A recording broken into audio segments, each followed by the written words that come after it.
Alright, hello and welcome everyone to New Moon 2022 Cycle 4, also known as Blood Moon number 1. So today I'm your host playerzero and we're finally here. We're finally at the final stream for this Blood Moon and it will be a big one. So we have a lot of matches lined up today as we go through the losers bracket and into the grand finals.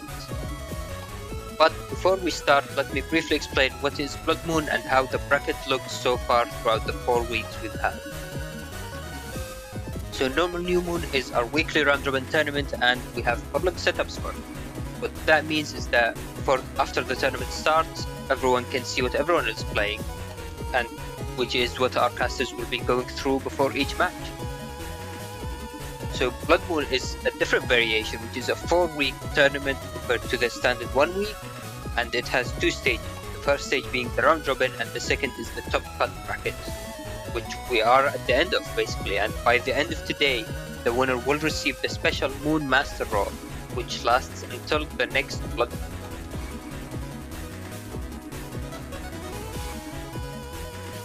And as this will be the last stream for this cycle, so we've looked at the results from the format selection and we found out that cycle 5's format will be announced at the end of this stream, so make sure to stay tuned and you'll find out which format it is, and it's going to be a fun one, so make sure to not miss that.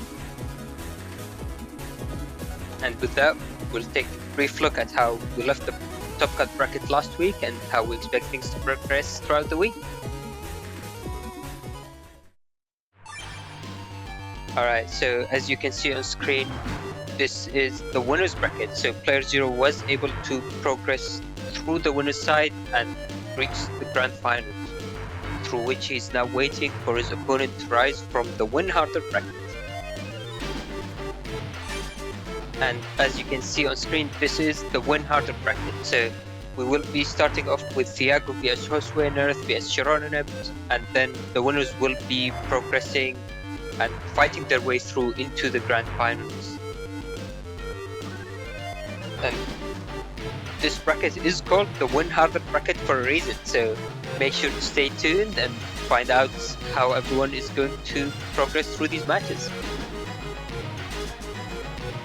Alright, and without further ado, so joining us today on commentary will be Neryth and Nonstopmop. Hello guys. Hey guys, it's great to be here. Hi, good to be here too. Yes, looking forward to this entire thing. Yeah, we can't wait to get into these sets with you guys. But before that, it seems we have received some recent donations. So we received $6 from RedAce100. Thank you, RedAce100. We also received a $9 donation from Chocola saying, "Likes keep the good games going." Thank you very much, Chocola. And finally, we received $10 from Zay, asking, "Do you prefer your battleships with cheese, guacamole, or salsa?" What do you think?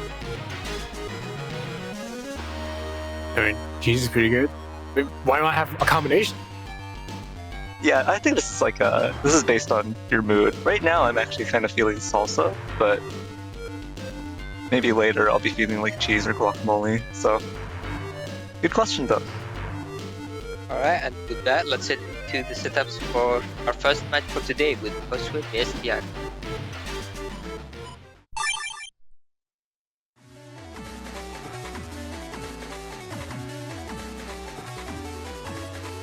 Okay, so Josue versus Thiago. This is a Falzar versus Falzar matchup. Both players about 1800, 1900 HP here. And it is actually G-code versus G-code, so this should be pretty interesting.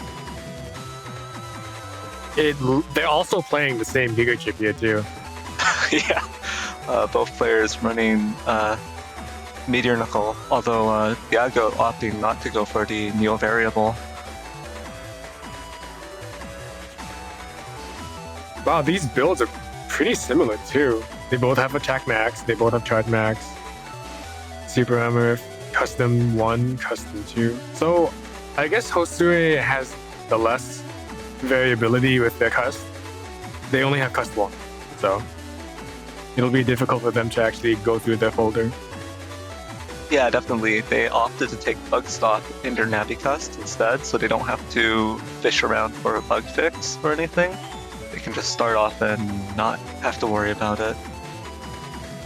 So yeah, they'll definitely have less options to choose from in their cust screens. But at the same time, I think they have slightly less splash than Thiago. Thiago's got Eraseman SP in K code, got the recovery 300s, and then has a bit of N code in there too, the B banish combo and the Muramasa. And that single Risky Honey theory. Actually, that's not really a B banish combo. That's just the B and the banish, because there's no double point in there to boost the Bs, right? So yeah, it's just in there. I guess it's just he liked it.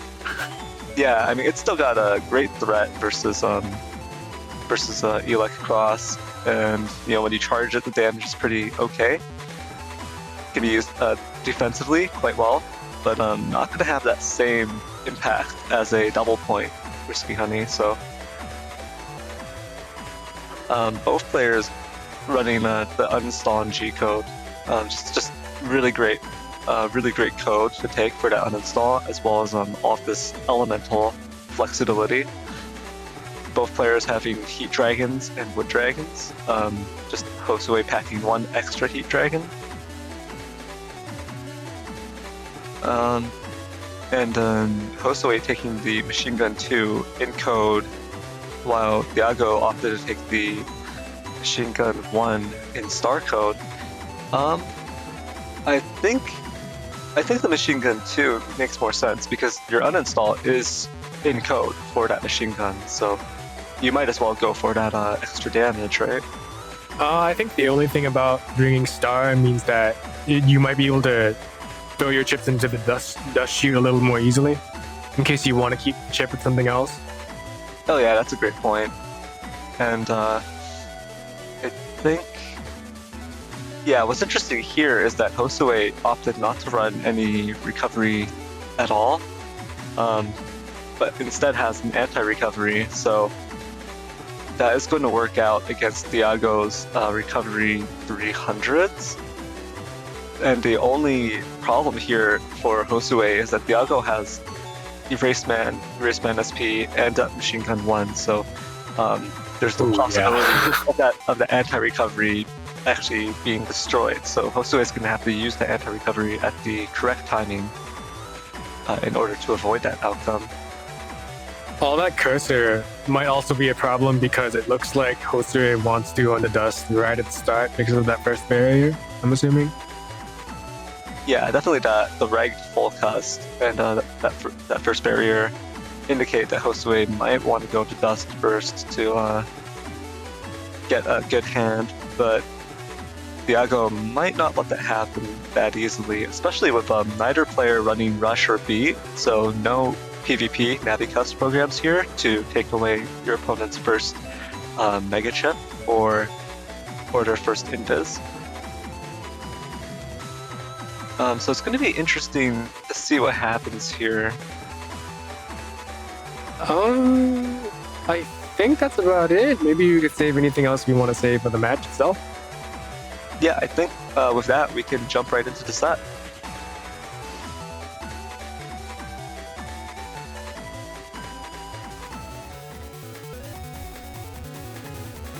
So actually one thing I did want to say about the Thiago's build is the fact that he has custom bugs, and that means he really wants to pull that bug fix ASAP. So that probably means he's going dust turn 1 as well. Ooh, and yeah, that might work out for Josue here with this first chip, Eraseman. Gonna try to capitalize on this also being a rock cube field, so both players incentivized to go dust here. But Josue's got the edge in terms of this first barrier protecting them. The first barrier is so strong with protecting dust.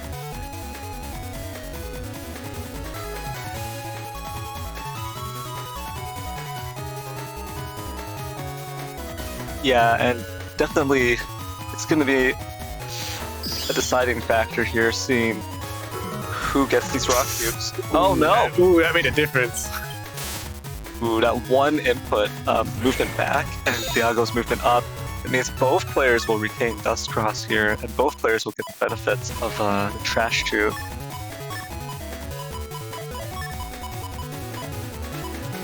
I think that movement that Thiago is doing right there, that buster shot, was most likely his attempt at sucking up the cubes.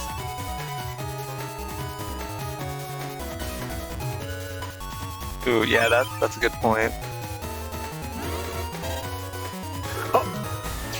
Josue didn't throw any chips out. Huh. Oh! Oh no. Oh, that made a huge difference. Well, I guess Josue wasn't really digging for anything in particular, though. I don't think. I think it was just to make the folder flow better.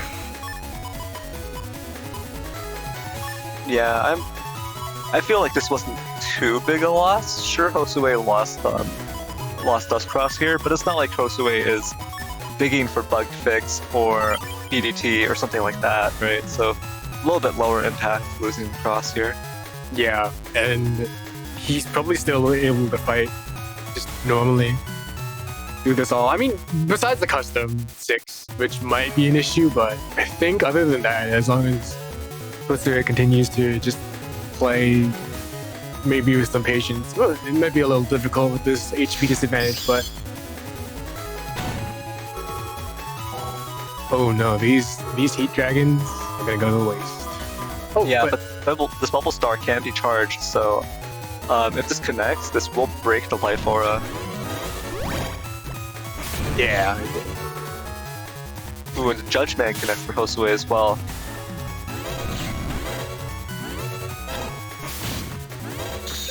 Wait. Oh right, Josue was uninstalled. Okay, I was about to say. Yeah, it's a little bit awkward here for Josue actually, having used both Heat Dragons without having used either of the Wood Dragons, so not getting the Heat, the Fire on Grass bonus, not getting that double damage from Heat Dragons, so we're gonna have to see where Josue makes up that damage difference.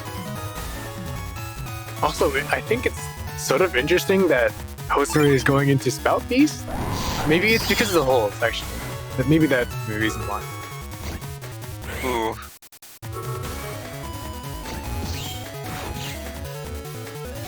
Oh, oh. So Wood Dragon connecting on Josue, and then Groundman connecting back onto Thiago.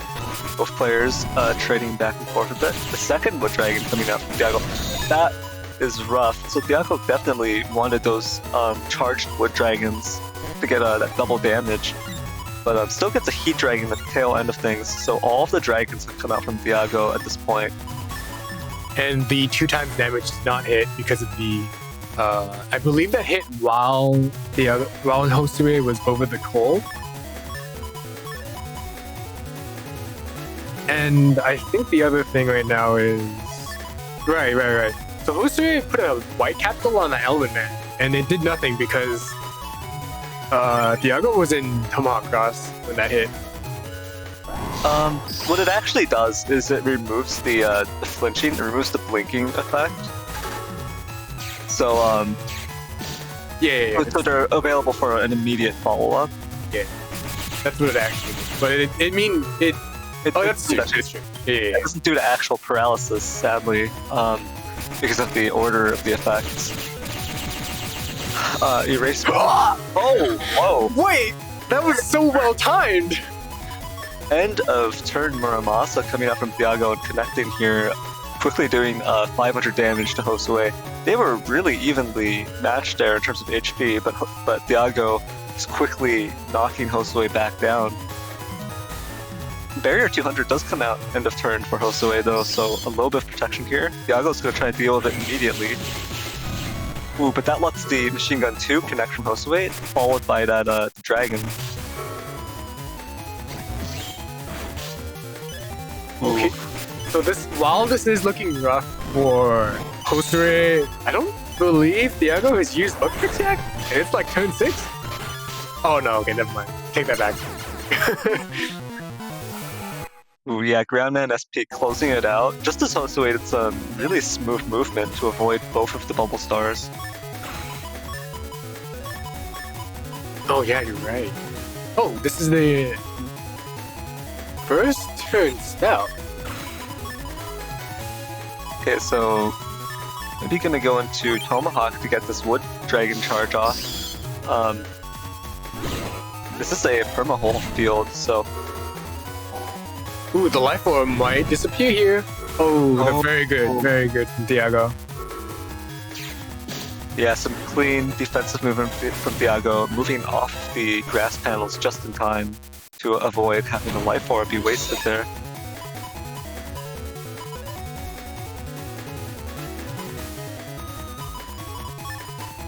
He might have thought that it was coming because he saw the Wood Dragon. That might have made sense to him.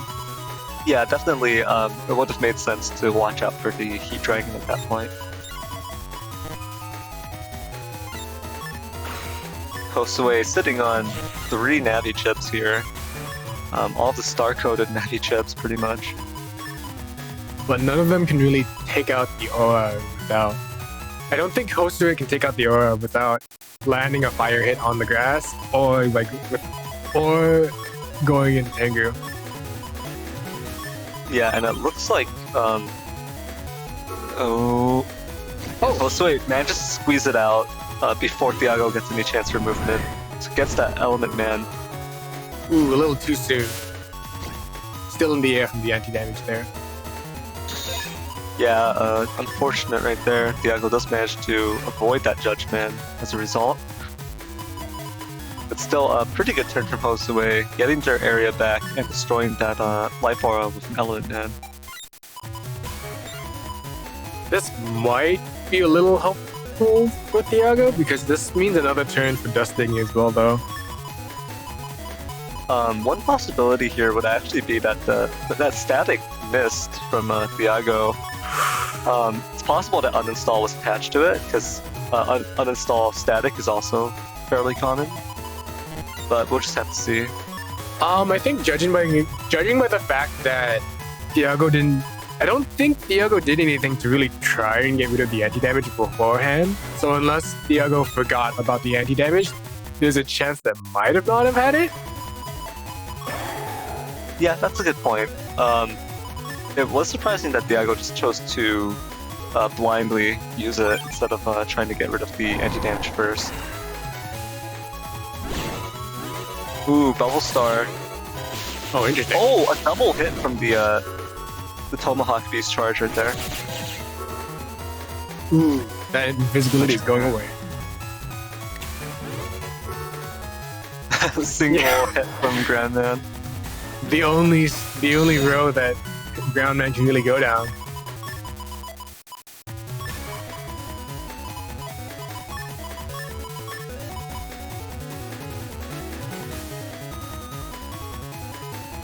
If this knock gun connects, we... Oh?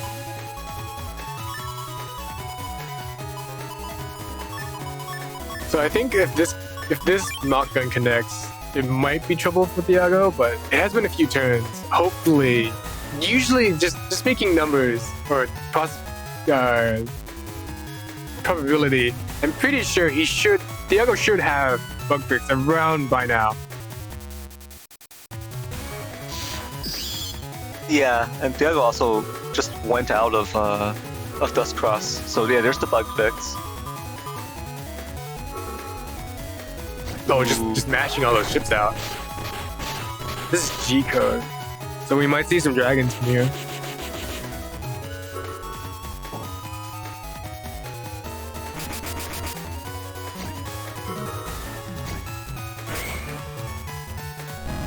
Wood dragon? Yeah. Yeah, cutting it close to the end of the turn there, so Josue just has to use the Groundman SP in the center where Thiago is standing. And these Wood Dragons coming out, I think there's a second Wood Dragon coming out that's going to destroy the wind right here. I think that's a fire dragon, and I believe it came out through the middle row. Is it a fire dragon? I could be wrong. I actually don't remember. Oh, it's a wood. Yeah. Oh, there. It is our second wood. Ooh, that did a lot. The dragon follow up, and it hits Josue's Tomahawk Beast. Ooh. 4 hits on a 6-panel configuration. That's slightly above average right there. So pretty good damage, as well as trapping Thiago right there. So Thiago's gonna have to go into Beast or Tengu in order to get out of this. It might be interesting for Josue to actually bring the Neo variable here in response to it, but I wonder what. Is that another fire dragon, I think? Yeah, unfortunately, the Neo variable, it would have to be a supersonic boom. So Josue would have to use that input. They won't be able to get the cross slash or the double life sword here because of a lack of that +1 area needed to confirm. And they lack the beast as well to auto lock into them. But yeah, it turns out it is a Tomahawk Beast here.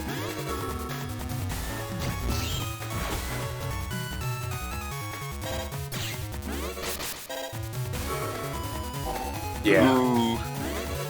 It's a very safe turn for Josue here. Yeah, Josue has got to be watching out for Thiago's own Meteor Knuckle. Oh yeah, we haven't actually seen that, huh? Yeah, it's gonna be very sneaky here, coming out pretty late. So, but Thiago's got to deal with this life aura first, and I'm not sure what Thiago has left that can take care of it. So, oh, Thiago isn't running. Oh, okay. Thiago is running a single wind rack, and I believe we already saw the static. So, I think that's it. Yeah, the problem is that wind rack can be very dangerous to use in Beast, but here comes the Tengu Beast. So if Thiago can get this backbeat input, that's an it. Yeah, that's first attempt, second attempt. So Okay. it gets it on the third try there.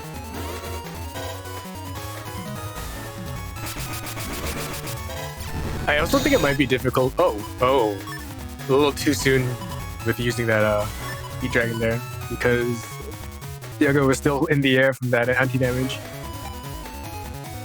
Yeah, curious that you say in the air because What happens to you when you use the anti-damage? I mean, I think you're supposed to. I mean, in the air makes sense because the anti-damage star comes up from above. Oh, What? I think we only saw a single recovery 300, but I think this is a little. I'm a little scared for Josue right now. There's still so many chips left. Oh, whoa! Thiago just blocked that Neo variable with the risky honey. Wow. God, that could have been a lot. I actually didn't know you could do the input for it while you were in Beast Over. Oh, I think that was a baby sword, though. I don't think that was. It wasn't? Okay. So that was just the the beast does not have the. Wait, playerzero is saying. Oh yeah, it was cross slash. Beast takes over, so it uses the commands randomly. I did not know that. Ooh, yeah. Now there's the rapid HP drain after the beast over. Josue is going to. There's not much way out of this once this happens, and Thiago has used bug fix, so there's no misfires coming out from here.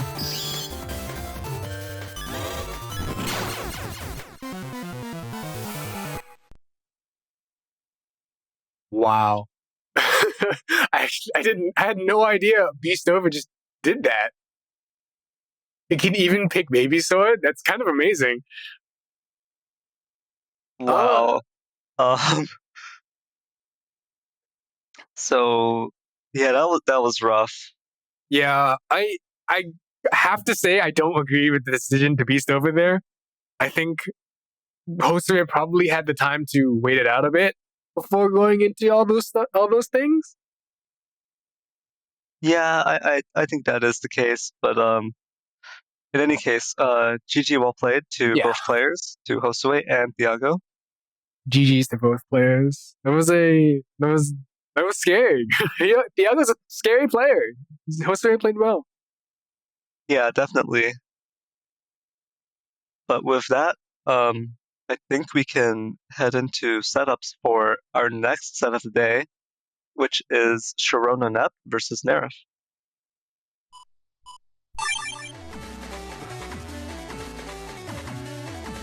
So it looks like we're seeing a match with you. How did you build this build? I just took the most boring vanilla build I could think of, and I just ran it. Oh, I think I recognize this. This is the beast charge thing that you were trying to do before.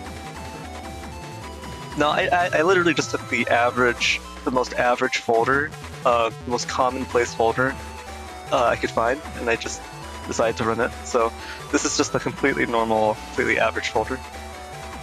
All right. I mean, I can't. I guess it's the anti-sword. This looks like the beast, the beast, infinite beast format folder. I have no idea what you're talking about. No, this is definitely built for standard. This folder is built for standard play. So it's not built for any other formats. Don't worry about it. All right, got it. No problem.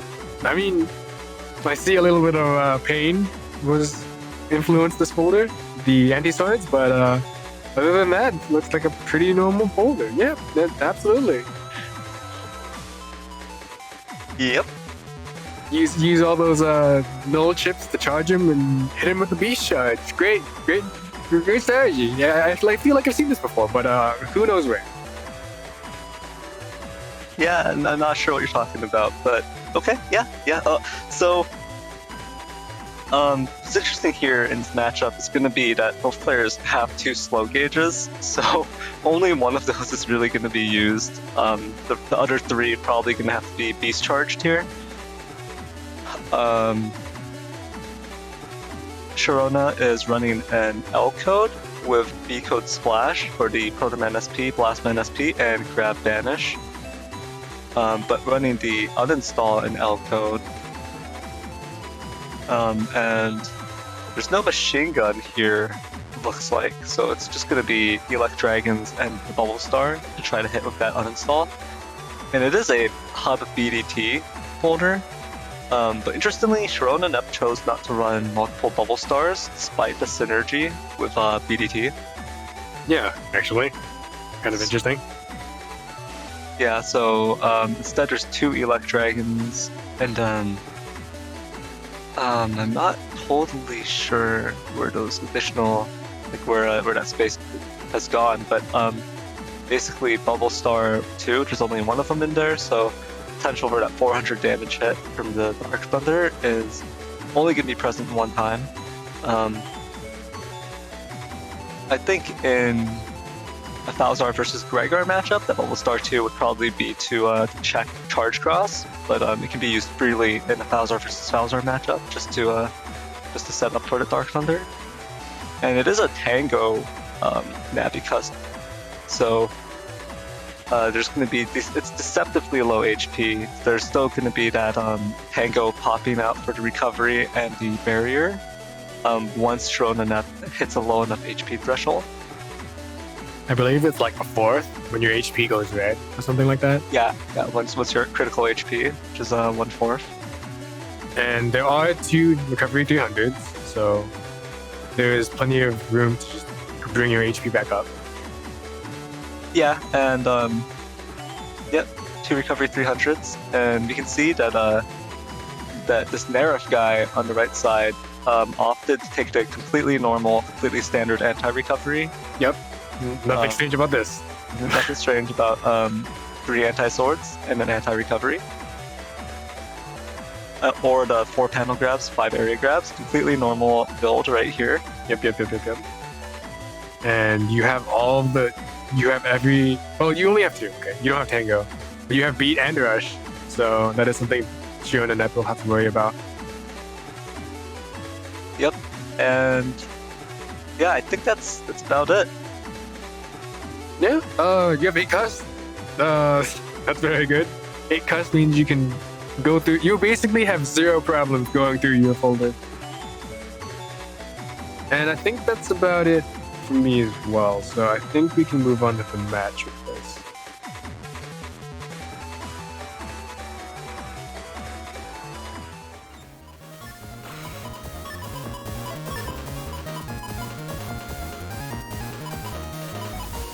Alright, so it looks like we are seeing this from ShironaNep's point of view.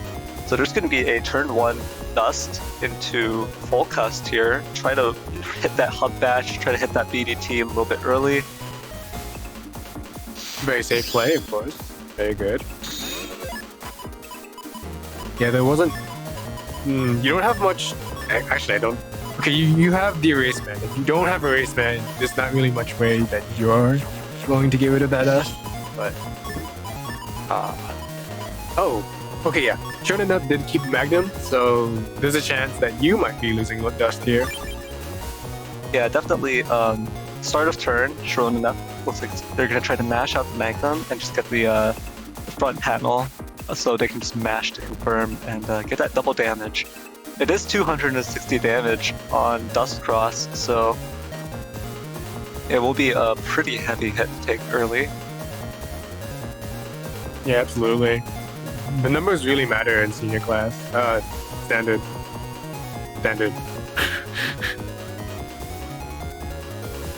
You just said some foreign words? Oh, no. Oh, what? That tells... Wait, were you even looking for something? Why did you go into dust?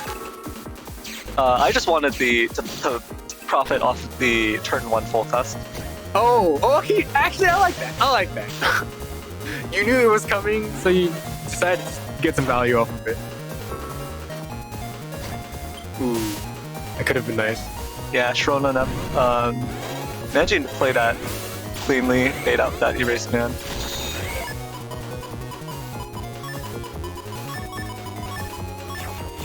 Oh, throwing out all the defenses, probably to get that BDT as soon as possible, I guess.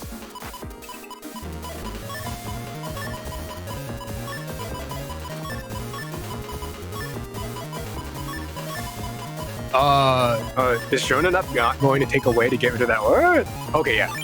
Wait, no. Wait, what? Yeah, it looks like ShironaNep is not interested in dealing with this aura at the moment. Oh, and that rush has not been gotten rid of, so ShironaNep will still have to worry about that. Wait, okay, yeah. I was about to say, Beat had not been used yet, so it was very good that ShironaNep waited that out.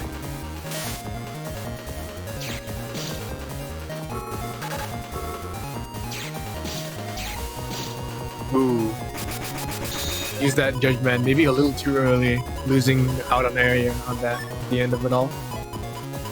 Yeah, I think that was an unfortunate TFC right there from ShironaNep, because I think that Judgment maybe should have been better off past beat.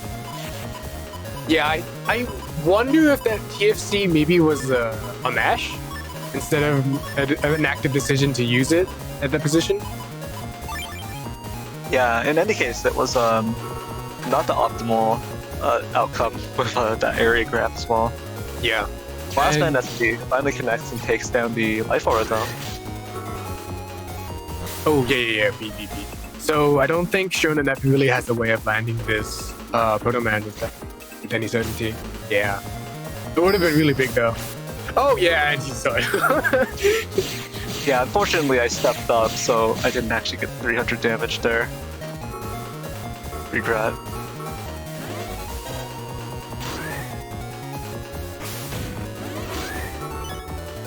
Oh jeez, I think this berry is leaving too. Yeah.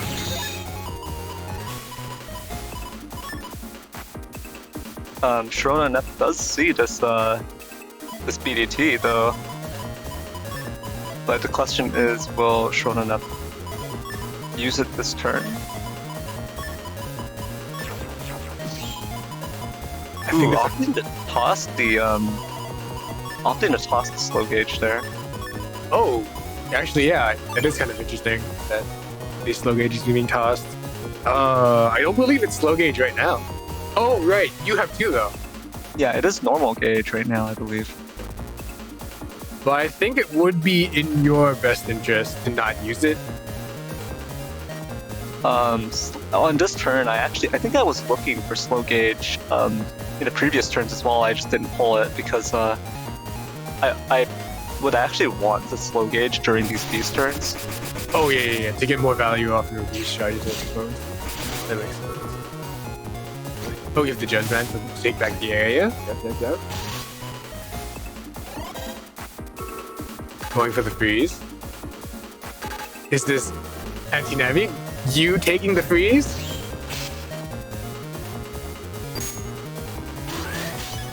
Tengu! Oh no! Very nice beast charge. Very unfortunate for ShironaNep to be hit by the anti-navi and then be forced to eat all that stuff, because there was not enough space to actually get the any defenses in. It also looks like we are seeing a first turn uninstall attempt.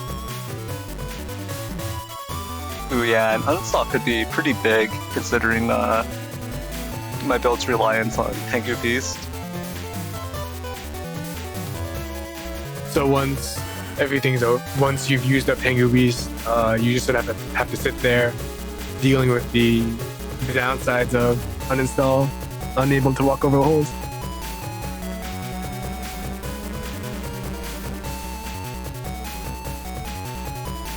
Yeah, it's true that it uses up both of the air shoes options in Balzar, so both Tengu Cross and Balzar Beast. And at the same time, landing uninstall here would also open up the Tengu Breath to being interruptible by super armor loss. Ah, yeah, it would. Oh, Sanctuary right away.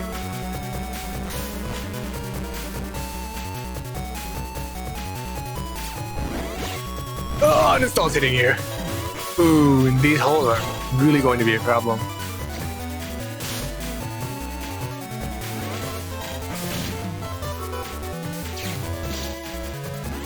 Ooh, trapping ShironaNep in that bottom row.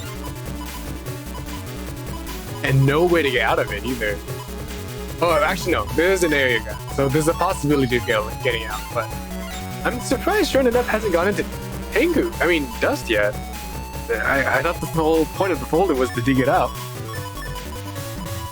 Yeah, I'm not sure why ShironaNep chose not to go into Dust Cross with that full cust turn one. It might have been not wanting me to get Dust Cross full cust value. But see, I think ShironaNep's build is much more reliant on it. Yeah, I feel like you don't have much to gain off actually using your resources to not get the full cust thing. It's not that big of a deal for your build. This is a bigger deal. Wait, why isn't ShironaNep doing the back B? Okay, there you go. It seems that it's anti-sword. Or it could be anti-recovery, I suppose. Ooh, getting hit twice, once by the Tengu rack and then the second time by the wind rack. So I'm not able to actually get forward and use this Tengu lock. So ShironaNep playing very defensively here, managing to interrupt my attempted charge shot lock there. And ShironaNep doesn't have charge max in this build because it is a BDT, so there's only charge +1. Okay. So it would be very easy for me to abuse that charge time difference.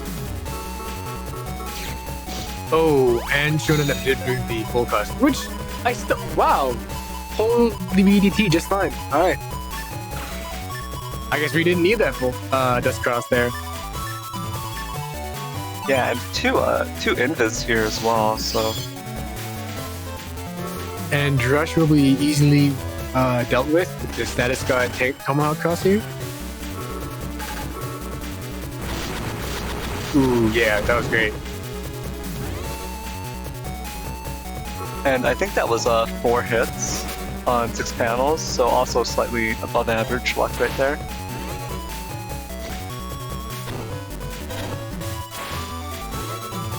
So these BDTs are causing some havoc. Yeah, luckily, these 3 sanctuary panels, these holy panels, are still left over from the sanctuary earlier. The Elect Dragon only managed to get rid of 2 columns of the holy panels, and this is actually kind of optimal for what I want to do, which is Tengu Beast Charge. Yeah, actually. So you can actually stay in the exact column you want to be in and start pushing away for it.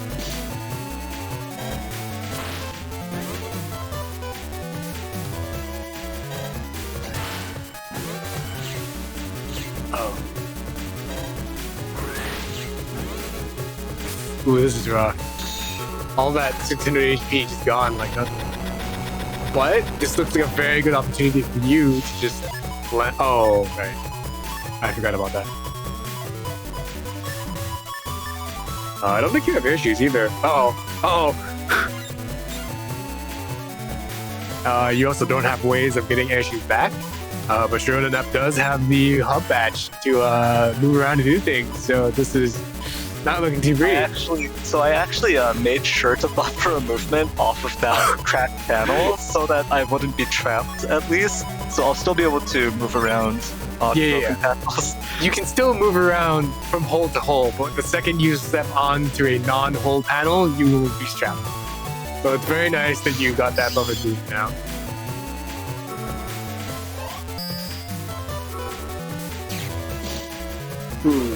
A little tiny bit wasteful on the area grab, but I guess it doesn't really matter if you had a second.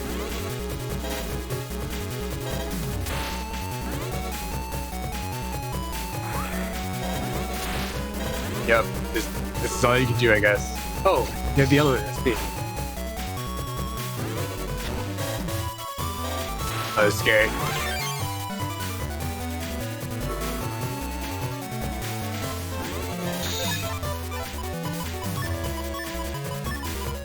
Yeah, now that both Hub Batch and BDT are in play, ShironaNep basically at full power with his Mega Man.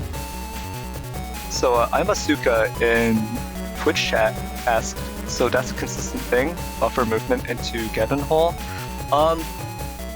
So it really depends on the shoes situation. So because I was still in Bowser Beast, I had air shoes, which meant that I could move into.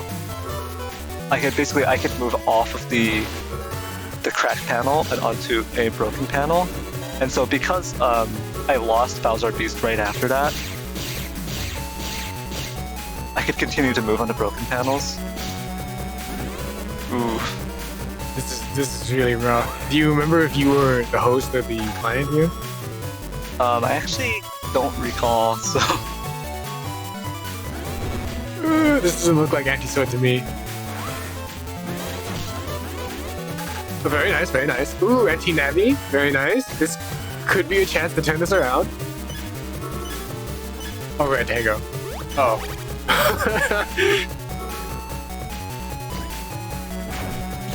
Okay, the hill is looking more and more difficult to climb.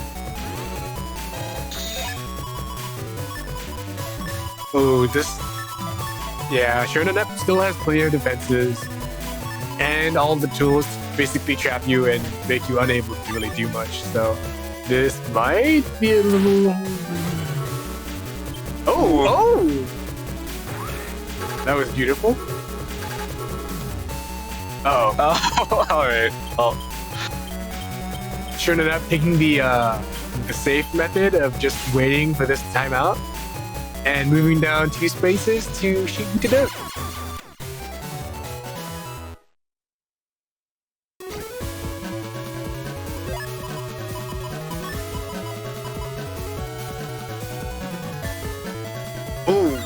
I think ShironaNep got Magnum first turn, maybe it was just the first and third round, but actually I guess your build doesn't really care too much about losing dust. So, but But this is a very convenient field to get that turn 1 Magnum on, so you could take care of your opponent's holy panels. Right.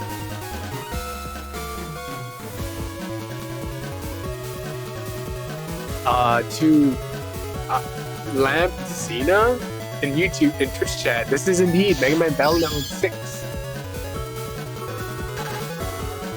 Ooh, not getting rid of that rush.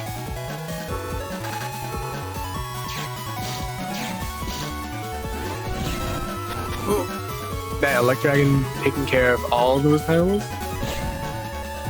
And 260 damage to you because of the lead.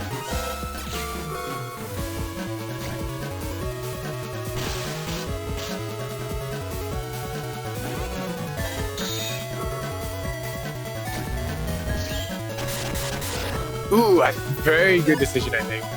Because now ShironaNep is just trapped. Yeah, and I think this creates an awkward situation here. ShironaNep does have this full cast, so it's still going to be some odd chip ordering though. Okay, yeah, so ShironaNep will go into SoulXCross and full cast immediately to try and get into the next turn, and maybe Beast on a turn after that to try to escape this panel trap right here. That makes a lot of sense, yeah. Oh, right, beat. So that area will not be returning to ShironaNep's side. Ooh, that... I'm assuming maybe you had it... Wait, actually, no. I guess maybe you just brought the one recovery, because you still had a fair amount... Your max HP is 140. 1,400. So you wouldn't have much reason to bring a second.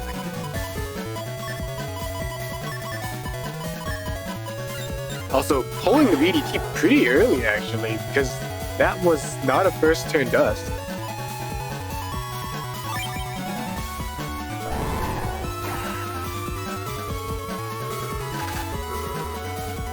Ooh, the erase man coming in here for that 240 damage.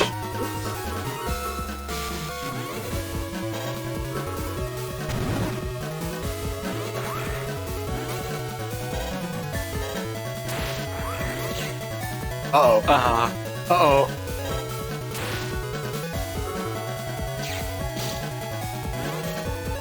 Yep. Good. That's exactly what we want to see.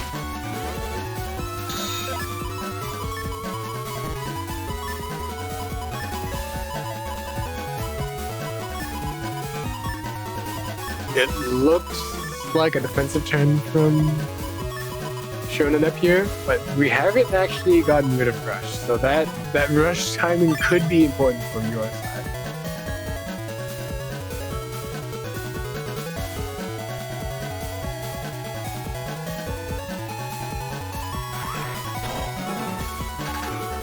Yep. So ShironaNep is actively aware that that rush has not been used up yet. Hopefully you don't have an invisible next.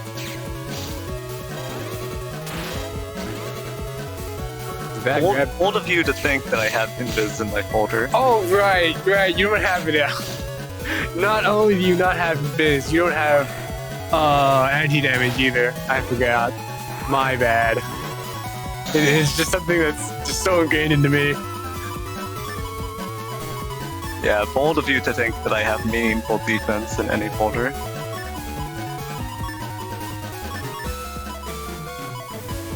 Oh, the electric could be pretty devastating here with all those cracked panels. And in slow gauge, I don't know how you get past all of this.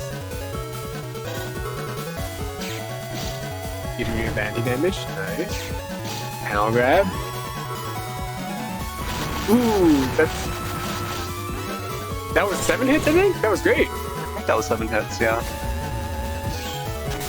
Oh, ooh. No. Missed input. Yeah, I think that was meant to be a wood element man. Normal damage on the sanctuary panels.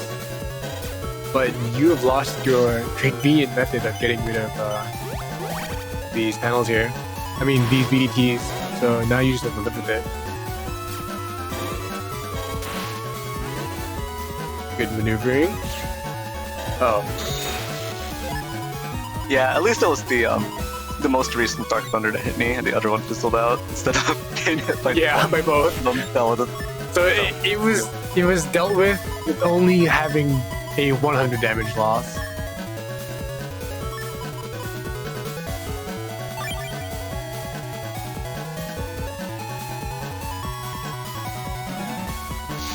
You still saved your Tengu and Beast, so maybe you have a pretty solid chance. Oh, right.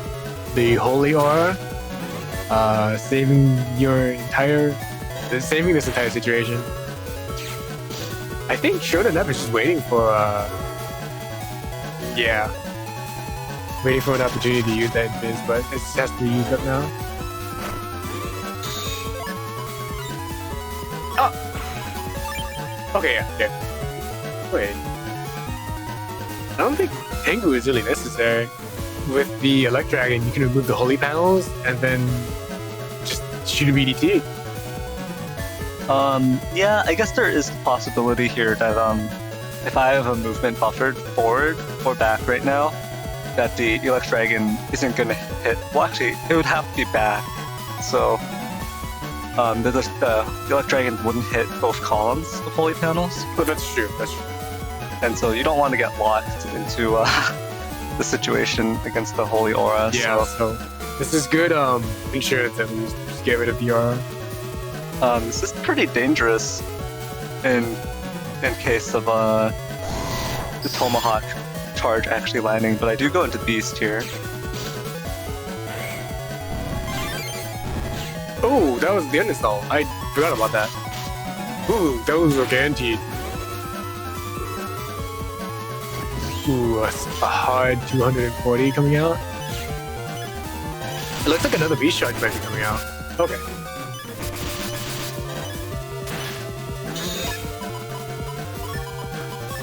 Not taking the recoveries. Okay, yeah. I think that would make more sense.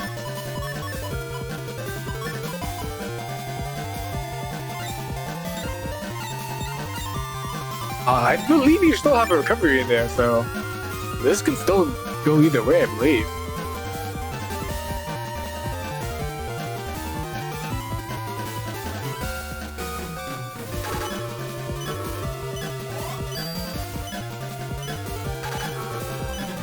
Oh, I'm so sorry. I mean, wow. I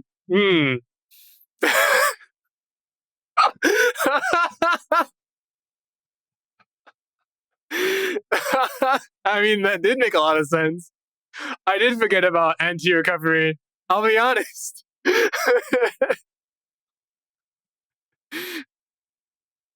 Completely normal deletion. Very commonly seen. Very, very normal gameplay right there. It had such, what's it called? It had such Mega Man Battle Network 4 vibes. Or was it 5? One of those two, where someone goes into Dark Mega Man, they use Recovery 1000, and they just disappear from the anti-recovery.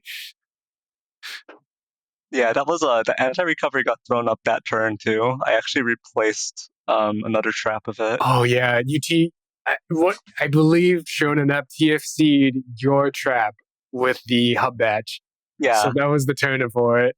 Yeah. So I guess of the way it worked out, even if ShironaNep was smashing recovery 300 instead of hub batch at the beginning of turn, I think that meant that I was smashing slightly faster, so I'd still get the anti-recovery out. So that was just tragic. Yeah, very tragic. Wow. I mean, there was another recovery 300, so at the very least, it would have been an even, 300 for 300. But yeah, if ShironaNep outmatched me at the start of turn, then yeah, it would have been gaining 300 and then losing to 300. Oh yeah, amazing! That was an amazing match. GG's to both players. GG's to you, Neryth. Yep, completely normal gameplay. I mean, it was a fun match. It's fun to watch you play. And yeah, with that, let's take a quick look at how the bracket is looking so far. Let's see how we go from there.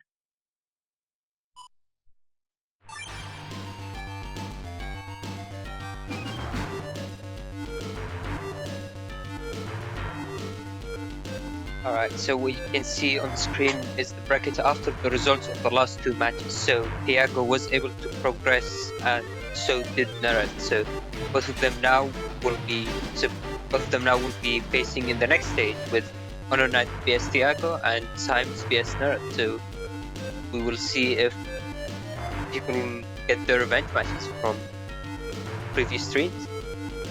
But with that, let's head into the setups for our next match with HonorNite vs Thiago.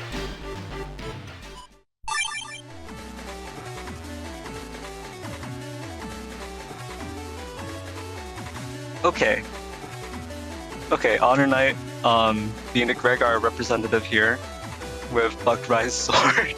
Oh yeah, he brought Bugrise Sword. Yeah, Bugrise Sword, extremely powerful, extremely oppressive Gregar Giga Chip. Just really, really potent. I'm not sure what to say about it. It is a slightly upgraded /cross charge shot. It is the yin and the yang. It is the yang being Bug Death Thunder and the yin being the Bugrise Sword. Everyone loves Bugrise Sword, but everyone hates Bug Death Thunder. That's true. Yeah, Bug Death Thunder, Dark Thunders are so annoying to play against. Whereas at least with Bugrise Sword, it's like, you know, it's just like you just gotta roll with it. It's not like you don't feel stupid when Bugrise Sword hits you. Right? Yeah, it's true. Sometimes you feel that way. Whereas with Bug Death Thunder, when it hits you, you're just like, okay, I am stupid. I cornered myself. I deserve this. I deserve this. I am an idiot. So just because Bugrise Sword doesn't make you feel stupid when it's being used against you, I feel like that's part of the reason why people like Bugrise Sword more than Bug Death Thunder. But yeah, so HonorNite has a pretty interesting Bugrise Sword build right here. It's got 2 panel grabs, 5 area grabs, so obviously wanting to get that late game area advantage and just wail on your opponent with BRS. It is an Air Shoes Navicust right here, so the 1500 HP Air Shoes build. What's pretty interesting here is that HonorNite opted for only a charge +1. So, right. So because yeah, Bugrise Sword has its own charge time, so it doesn't actually matter. yeah. So once the Bugrise Sword is popped, your Buster stats aren't gonna factor into the charge time. We've already seen Thiago's folder here. I think the one thing I want to note here from Thiago's side is that Eraseman SP Eraseman SP at least isn't going to be. There's no ×2 potential, so Eraseman's cursor chips are generally more effective against Falzar because of Dust Cross and Ground Cross. So you can kind of suppress your opponent a little bit with those. The Groundman SP and Meteor Knuckle, though, are going to be a big threat to /cross.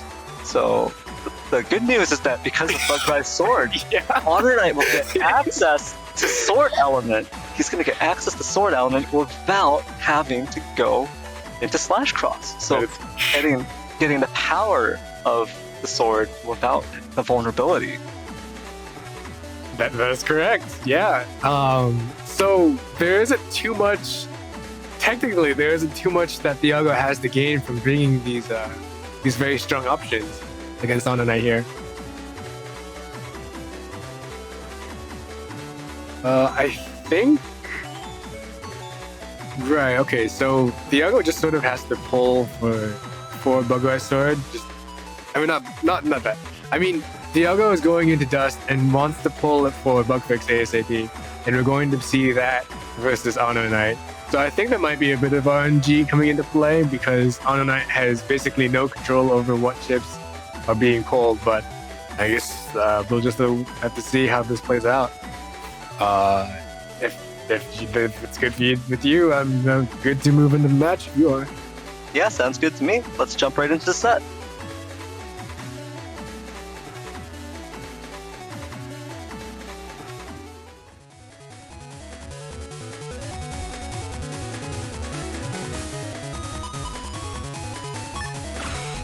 So is this fan here specifically to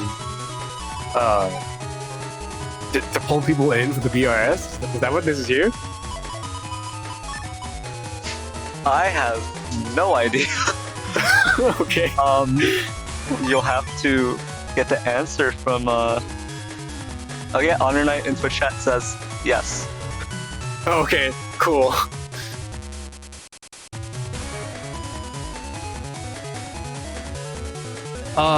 It looks like HonorNite went into SoulXCross, probably to go into Beast next turn and to have a pretty solid chance of removing Thiago's Dust Cross here.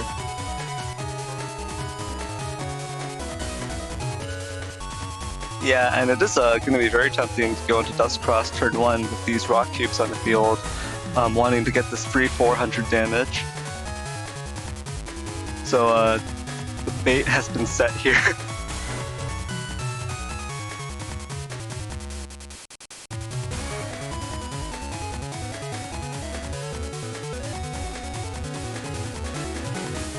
I also like that HonorNite chose to take basically only 2 chips in anticipation of the full cuss that was not in Thiago's folder. Alright, oh wow, this is gonna be rough. What the heck? Why doesn't Thiago run it?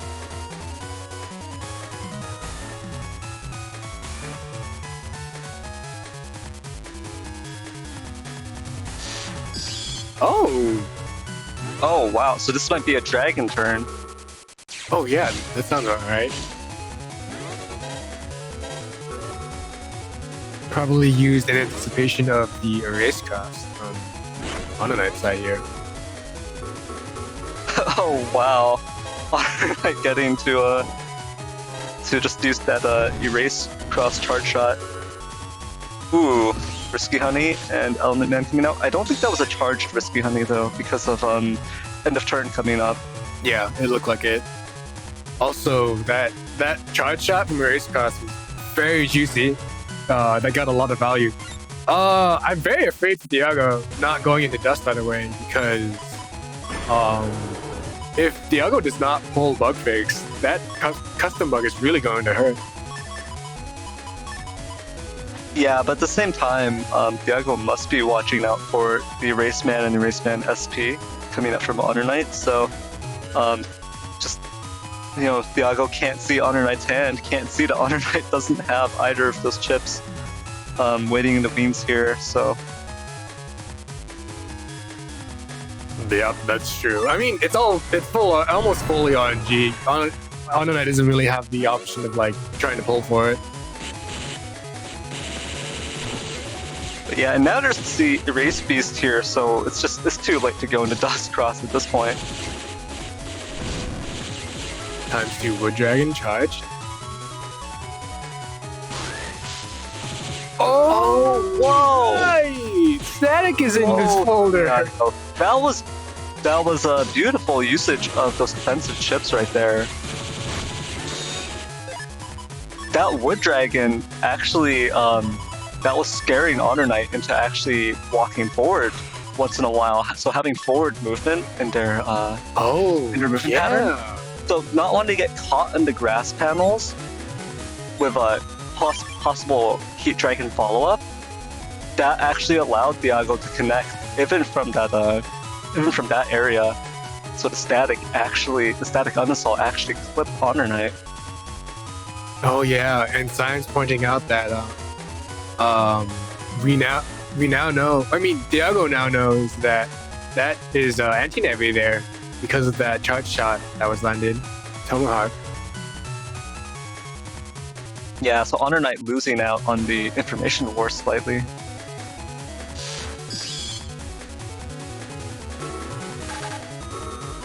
Ooh.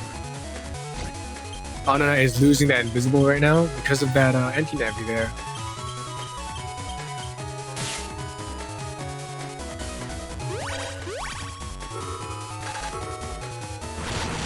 Ooh, corner meteor knuckle. That was 6 hits.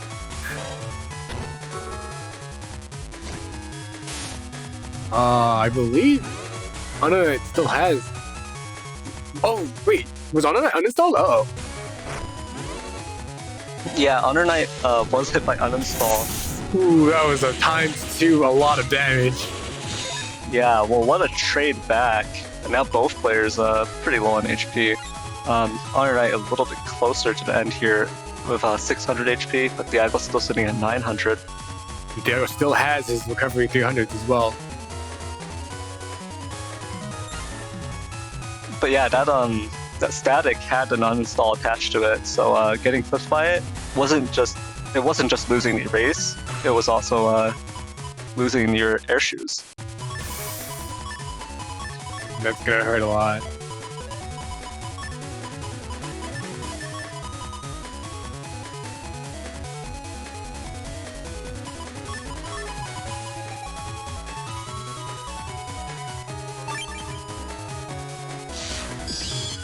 Oh no! Oh no! Elect Beast is gonna have a nice little meal here, it looks like. Oh, but now there's a possibility of just moving back here. Uh-oh. Oh!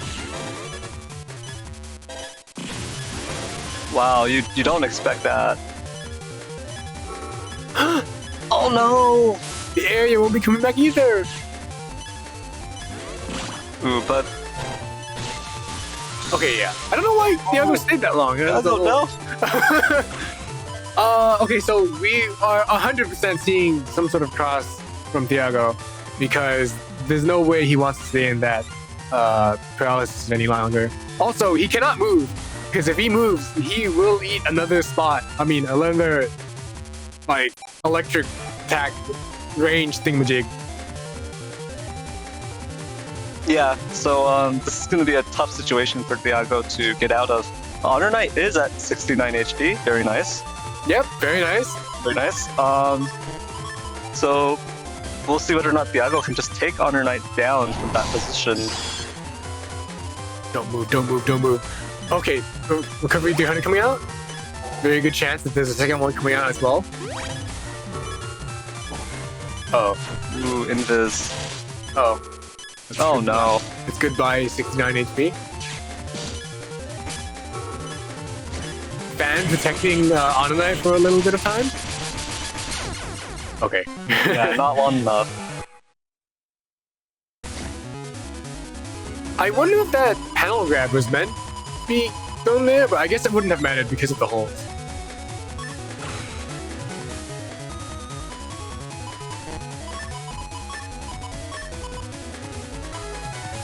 Oh, wait. Slash turn 1 because of all this area here. Wait, I don't think we even saw Bug Red Sword last game, huh? We didn't really get through the folder quickly enough. You didn't see what? Bug Red Sword. Sorry, what's that? Sorry, I just don't recognize the words you're saying. Bug, Death, Thunder. How about that? Oh, yeah, unfortunately we didn't see Bug Death Thunder. I like this decision to go into SoulXCross actually, despite only being charged 1, and it's still a max attack charge shot going through here.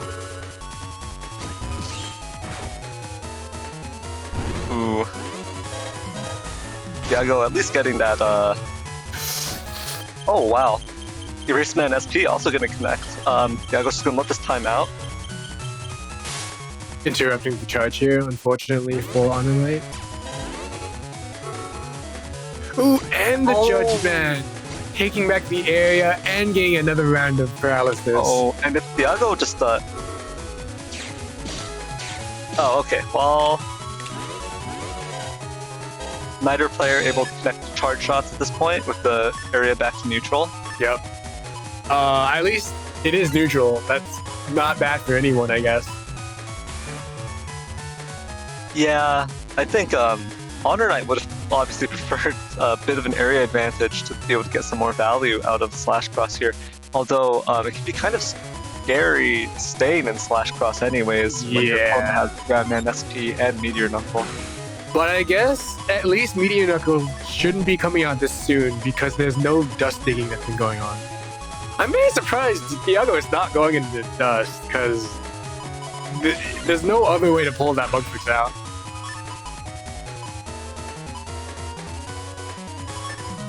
Yeah, Thiago, you know, bug fix, who needs it? Who needs bug fix? I guess you're right. Custom bug, whatever. If they're dead in that time frame, it doesn't matter. Ooh, and there comes the Groundman SP, so yeah, HonorNite making a smart decision there. Yep. I believe that interrupted the recovery. Like I didn't get 300 all the way out. Holy bug fix! Like no. Oh, okay. Oh wow, times times 2 Wood Dragon, but that charge cross, the charge tackle does connect there. Oh, and Thiago steps forward and is gonna eat this Erase Man. Okay, HonorNite says he got the recovery out. It was just a chip lockout, so no chance for cutting in with any defenses.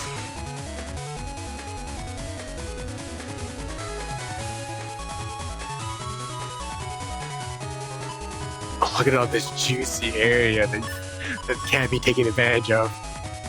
If only there was a Giga to make use of these area grabs. I have no idea what you're talking about. There are no Gigas in Gregar that do more damage the more area you have. I guess so. Yeah, there isn't. It doesn't exist. Think about it. Just think about it. What Giga are you talking about? Sorry, I thought the Thunder was in Gregar, but no, there's only 4 Gigas in Gregar. 4 Gigas? Sounds like a little bit. That's more than I remember there being. Okay. What other doesn't exist? So there's Delta Ray. Okay. Big Hook. Okay. And Base. Oh, I see. Those are the Gregar Gigas, right? Oh.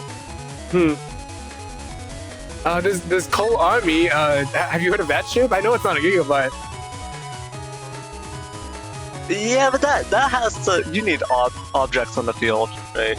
Yeah, it's true. It doesn't scale with like the amount of area you have. That would be ridiculous. Ugh. Oh wow. Thiago relentless with this damage output here. Ooh. Also, very good decision. I wonder if HonorNite predicted that spout cross change there. Ooh, very nice shots, knowing that Thiago would not be in that row when that charge finished up. Very nice movement from HonorNite here, forcing Thiago into the center, trying to win the little buster mind game here. These Eli cross charge shots are absolutely brutal. I think these defenses are exactly what HonorNite needs to try and make it to the next turn here. Yeah, and do you even beast here? I kind of think you don't. You just keep going for this charge shot game, because... Yeah, I agree. It's fine. It's been working out really well for HonorNite. He's been getting his shots. Yeah, and just pack the wind rack as well, just in case, right? Yeah, just in case another OR comes out. Yep, just in case. And I believe there should be another wind rack in there too. Oh no, that's the only wind rack. Oh, but there's no sanctuary, so maybe there's a way to deal 200 damage later on. Yeah, HonorNite does still have Beast, the Gregar Beast available, so there is going to be a way to deal with Aura. Yes, exactly. It's a shame that HonorNite isn't playing a Giga. Yeah, unfortunately, no Giga here. It's gonna be hard for HonorNite to close this out. Oh, I actually kind of disagree with that. I would have taken the holes. Ooh.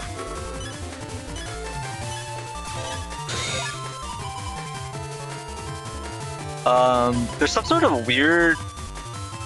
I think it's like a visual bug. Yeah, there's some sort of...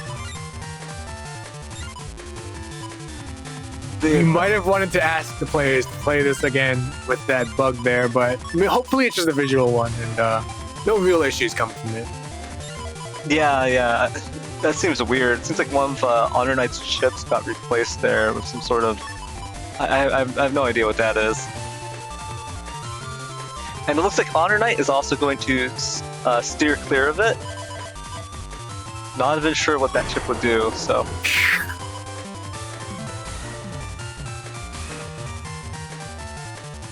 Oh, so HonorNite is going beast, and then stacking on a bunch of defenses, which I think is the correct play. Also, there is the win to deal with any auras, so there is another way out.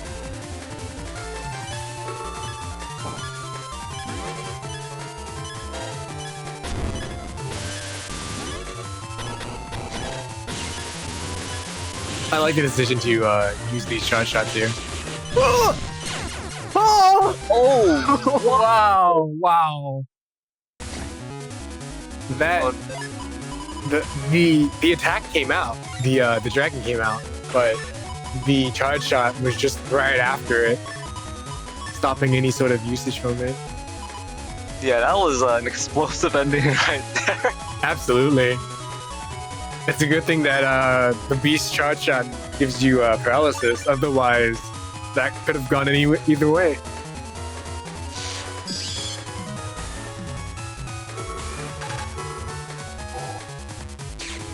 Can you get a counter on the beast charge though? playerzero is pointing out that if a counter was used, oh yeah, you can. Oh, you can? It was there. Ooh. So that was basically a very close situation at the end there. Either side could have won. Oh, the TFC losing all that area.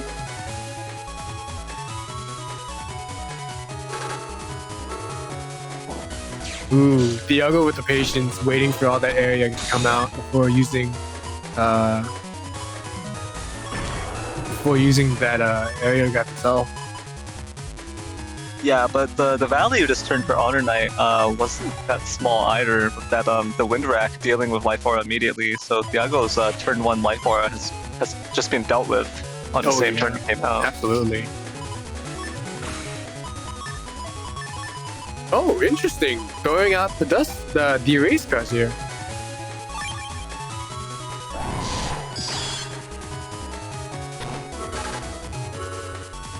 Oh! Whoa!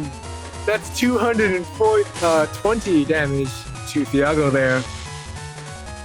That was Erase Man SP, so that was 420 damage. 400, yes. Very good value from HonorNite's side. Ooh, and that Wind Rack right back, getting the area. Also, the mash from HonorNite's side also giving HonorNite enough time to use all of his ships before Thiago could.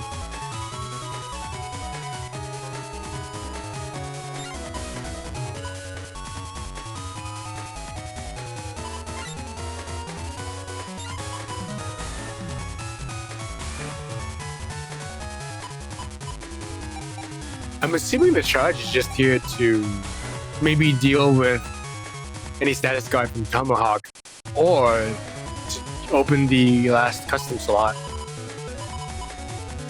So what's funny about HonorNite's build here is that they've got to figure out what's going on, because if their next couple of chips aren't area, then they can't really get value out of popping that strange chip on the right side there. Yeah, it's very worrisome. I'm very worried that if that doesn't happen, HonorNite just has to. Oh no! And the Yeah. uninstall. Yeah, that was uninstall attached to it. I was thinking about that possibility. But here it comes. Ooh, no, the element freeze does end up getting blocked here. So HonorNite opts to go for the Eli instead. Well, I think that recovery 300. Oh, I don't know how much that was used when that came out, but it felt like not too great value. HonorNite does have the banish, I believe, the revenge. So, area revenge. What's interesting here is that so HonorNite took both slow gauges just to get them out of their hand so that they would have a higher chance of pulling the area that they need. And now here it is. This is a ton of area, so Unless Thiago brings area of his own, this is going to be pretty good for HonorNite, I'd say. Also going to heat. What? Where did you go into heat? Where's the game?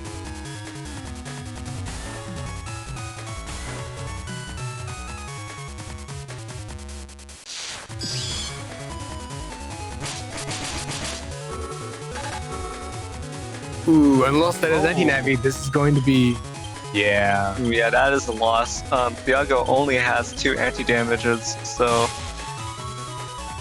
Yeah, okay. one of them getting taken down here. Ooh, and the heat cross charge shots, we're gonna see some serious value from this. Yeah. I think this is 40 per hit too. So it's 240 damage to Thiago. Ooh, very nice here. And now this is gonna be a pretty The rough situation. exact opposite of what we just saw. Also, those charge shots hurt, I think. But I'm surprised. Oh yeah, they are pretty powerful. I think it's time. He's going to use the bug. Yeah, I'm really excited to see it, like what it does. You know. Does it even do anything? I mean, we're gonna find out.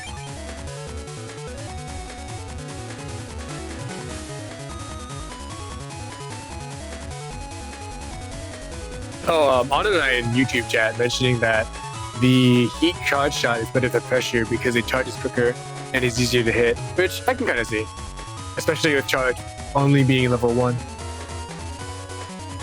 Yeah, I think the way the frames actually work out too. I think the heat cross charge shot actually it gives your opponent less time to react to it. I think. Especially if you're not standing 3 panels away from you. Oh, I mean the ground SP wasn't gonna. Yeah, that wasn't gonna hit anyways with the anti-damage in play. Okay, so it turns out that weird V chip, that weird Vico chip, it doesn't do anything anyways. Okay. But that. Oh no, and now HonorNite has lost their cross. This is a really rough situation for HonorNite. Oh no, what was that? It was. I don't know. What is this? What is he doing? HonorNite. So I guess HonorNite is hacking. I guess so, but during the match. A shameless display from HonorNite. Throwing honor out the window to get this strange charge shot. Yeah, after this match, HonorNite is just gonna be Knight. There's no honor here. Using some sort of strange, this really weird looking charge shot. How did this happen? How did hacking it in the middle of the match? It's like a dark life sword? What?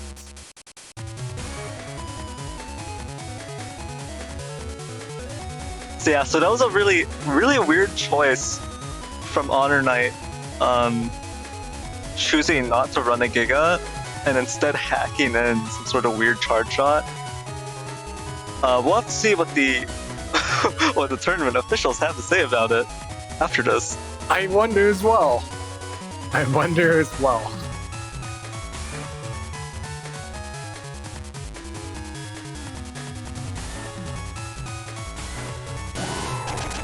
Oh, interesting. Maybe we'll see Muramasa in this turn. Ooh, but this life aura is gonna protect against that. Oh wow, no! Oh, but HonorNite is trapped here. Yeah, no air issues because of that uninstall. But this is looking very difficult for Thiago. I wonder if he's out of ship or something. I'm surprised he didn't drain anything for it. Yeah, I think you just carry over these ships. You got the defenses, might as well sit on it. Ooh. Invis. Oh. Oh wow. Oh wow. He finished it off with that thing. Yeah. So Zay Cypher in Twitch chat just said, guys, it's not a hack, it's a bug exploit. That is yeah, that's true. It is a bug exploit.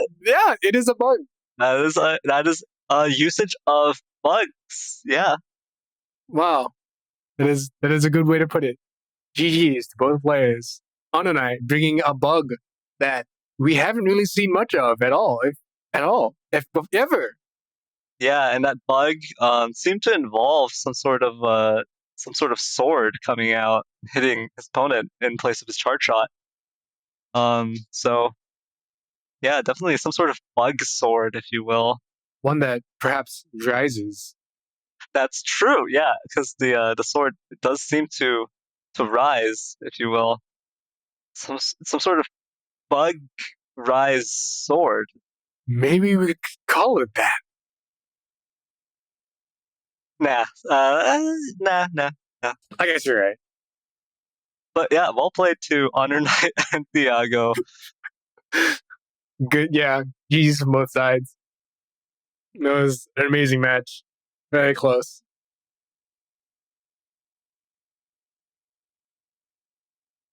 Yeah, that was a very strange match. But with that, I think we can head into setups for the next set of the day, which is Neryth versus Symes.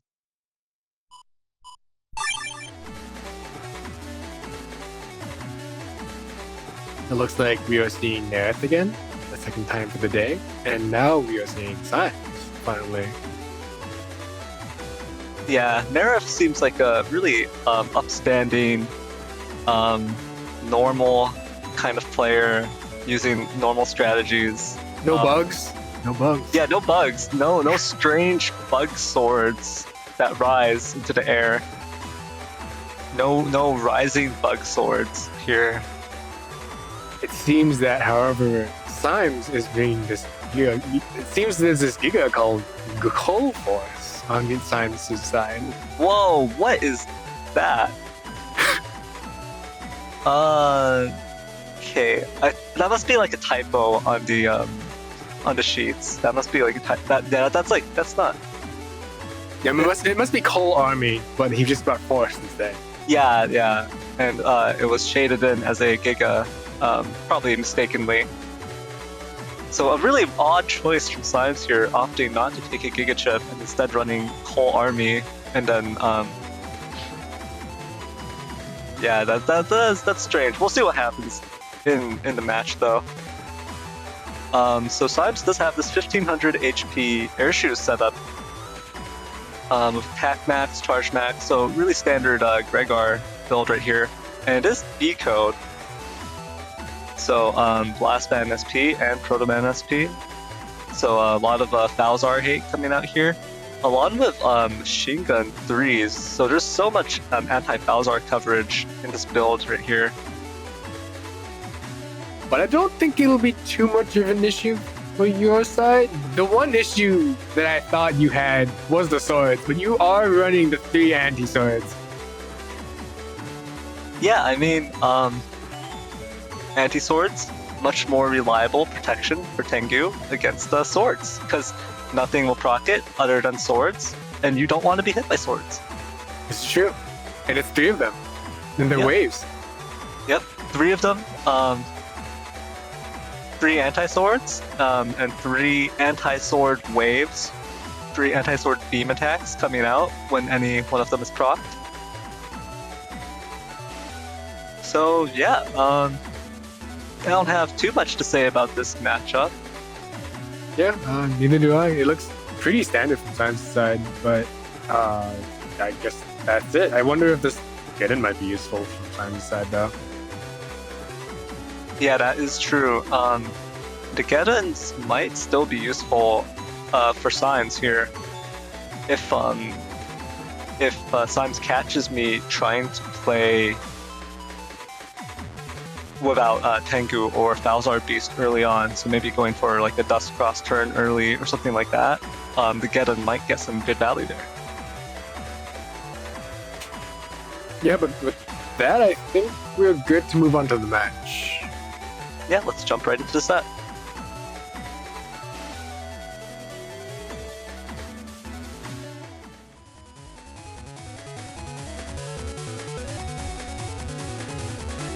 Oh, the perma hole.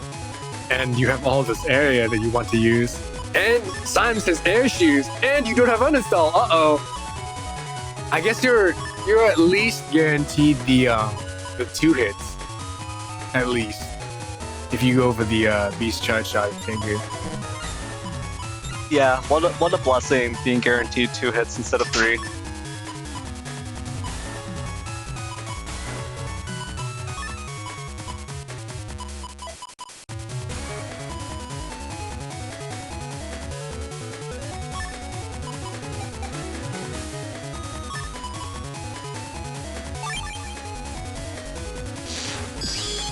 So I actually opted to go for no cross here, just in case machine gun 3s come out.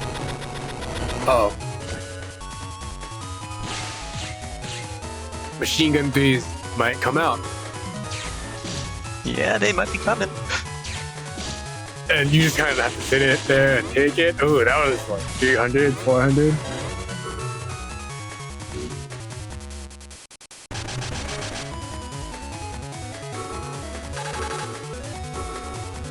Oh, was that? Oh, that must have been a mistake. You definitely wanted to keep that element man SP. Yeah, unfortunately, I'm gonna miss out on that 240 damage as a result.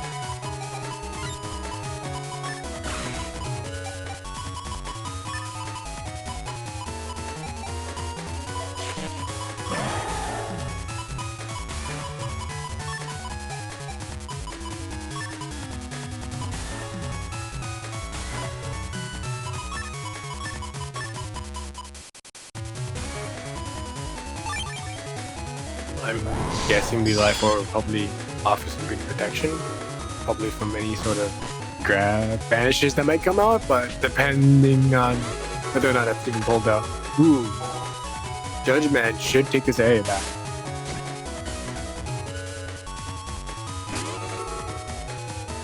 No Windrak to take it all back though. Yeah. But we aren't seeing the water, the ice. Oh, it still procs through the Life Orb? Wow, I had no idea. Yeah, as long as a sword hits you, like it doesn't have to do damage. Just a sword hitting you will set off the empty sword. Unfortunately, I was once again not in the center panel, so. Oh, yeah, huh. That is what happened, huh? But you have another, it's fine, it's fine. Yep, try number 2.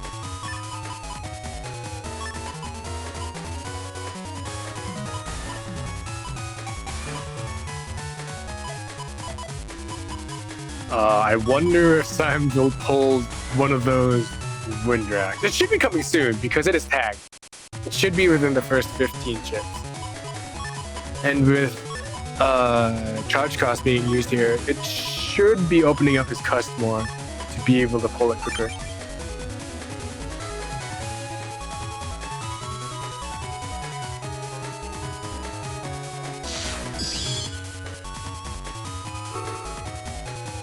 Missing that Judgment.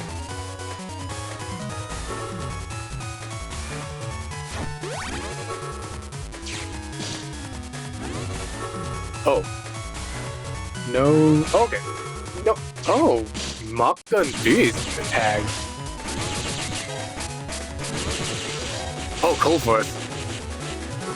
Oh, that one hole really making a difference with Cold Force there. Oh!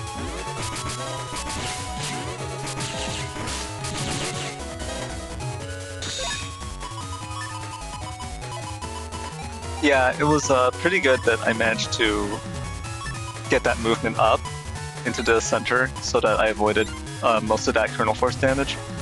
And also Symes was not in Beast for that Kernel Force. Oh, yeah. There wasn't an extra plus 30 on it either.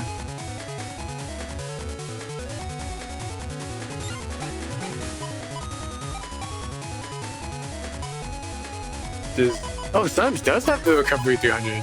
That would make a difference. Yeah, the problem here is that I am kind of spooked by the possibility of Proto Man SP coming out. Oh yeah, for sure. So the anti-Navi would be the best decision I believe. Yeah, I do think this is roughly the time where Recovery 300 is going to come out from Symes. But it's either going to be Recovery 300 or Proto Man SP. That was my gut feeling. And yeah, it was the Recovery. Ooh, yeah. But that was only one copy, so... Oh, man. So there's a chance that Proto Man could still be in there. Oh, he got off the hits. Nice.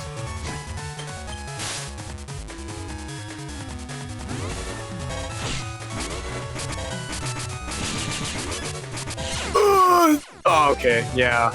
It was big. Getting all the hits there basically ended his... got rid of all of his HP there.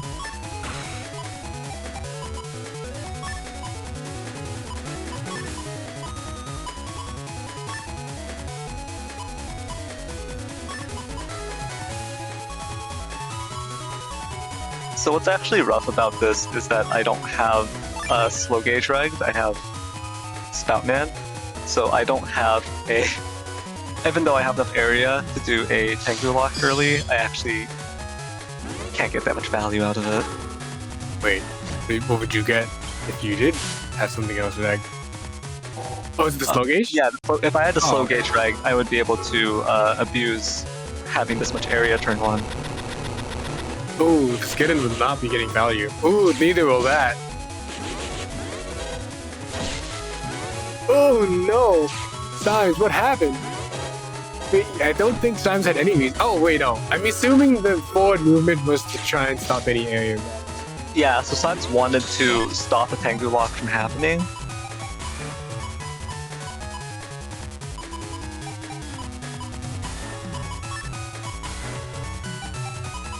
Yeah, with all these holes, no Navis can actually come out. Other than Blast Man, I think.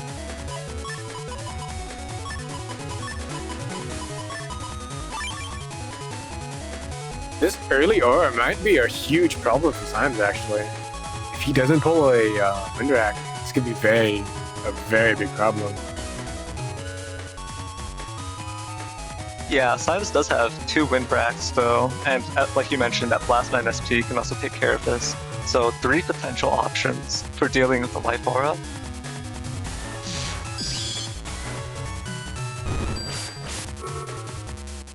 Ugh. Okay, yeah, there's the wind rack. Oh, but Symes is the host. Oh no! Oh no! That's 480!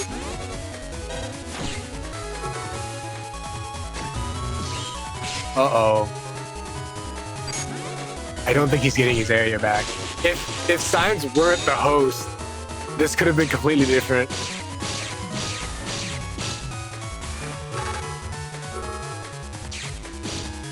Oh no, that's possible? I had no idea. Uh-oh. I actually wasn't sure what was going to happen with the area.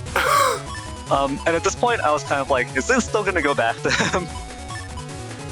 So I wasn't sure. It looks like it's still yours. Well, looks can be deceiving. That's true. I guess we will find out in a few seconds.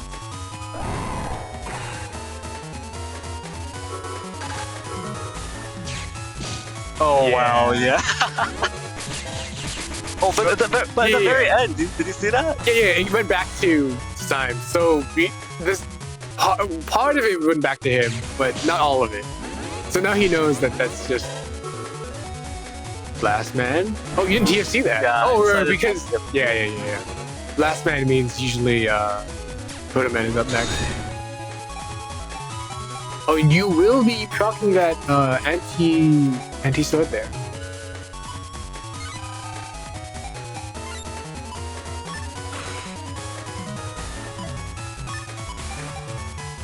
So I didn't really want to leave. I never actually want to leave Tengu, but since my whole folder is built around it. Yeah.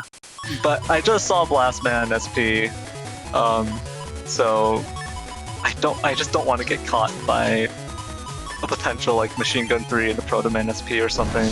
No, that's fair. That's fair. I can see that. Oh, this might be the turn for Cold Force. But you do have the Tomahawk Cross to deal with anything like this. So if you have a defensive... Oh, you have the get-in for it! Right. Ooh, that is no Cold Force at all. Mostly. Looks like they're coming out. Yeah. Uh-oh. Oh, no. Uh-oh, he can't use that. Nothing but holes. Okay, so... Oh, wait, maybe Symes threw it out so he could get to the beast charge quicker.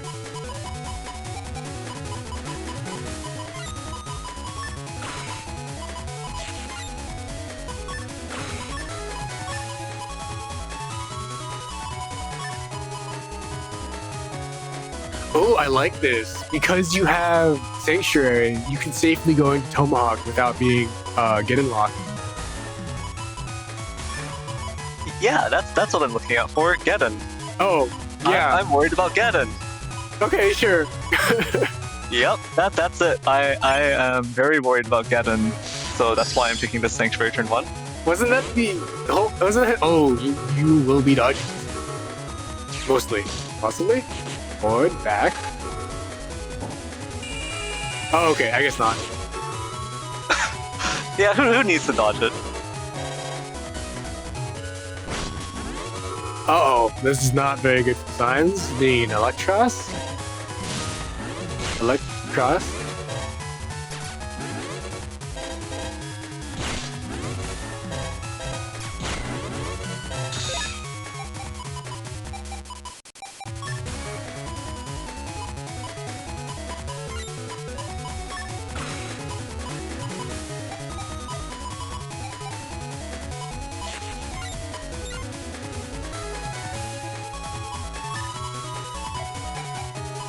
Oh yeah, at the very least, HonorNite brings up that a charge shot was landed there, meaning that Neryth is not using anti-damage, and that is information for him right now. But there's still the possibility it's either Navi or it's Sword, so that could be a little scary. Oh yeah, that's right. I keep forgetting. Neryth isn't using anti-damage. I keep forgetting. Sorry, I'm hearing some weird combination of words. Anti, I'm familiar with. I don't know what this damage thing is, though. I have a lot of anti in my folder. Are you looking for anti? Oh yeah. He knows nothing. He's gotten no information, actually. He just knows that you have an anti something up. Oh, this is ×2. This is the 300, I believe. Oh, you will not be landing. Oh wait. Oh yeah. That was the only chance. That erase man could be landed there. Ooh, element 240 as well. Oh. Yeah, that was greedy of me to not wait it out and then get a confirmed period grab there. Yeah, because you had the charge shot to force that area for yourself. definitely very impatient for me right there.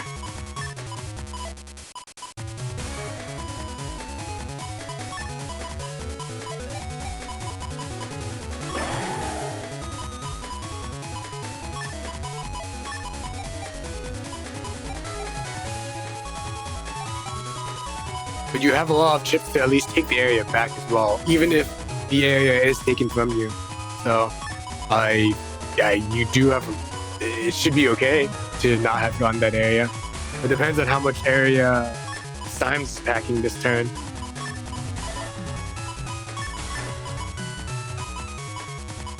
Yeah, and I mean, worst case is that I can just charge.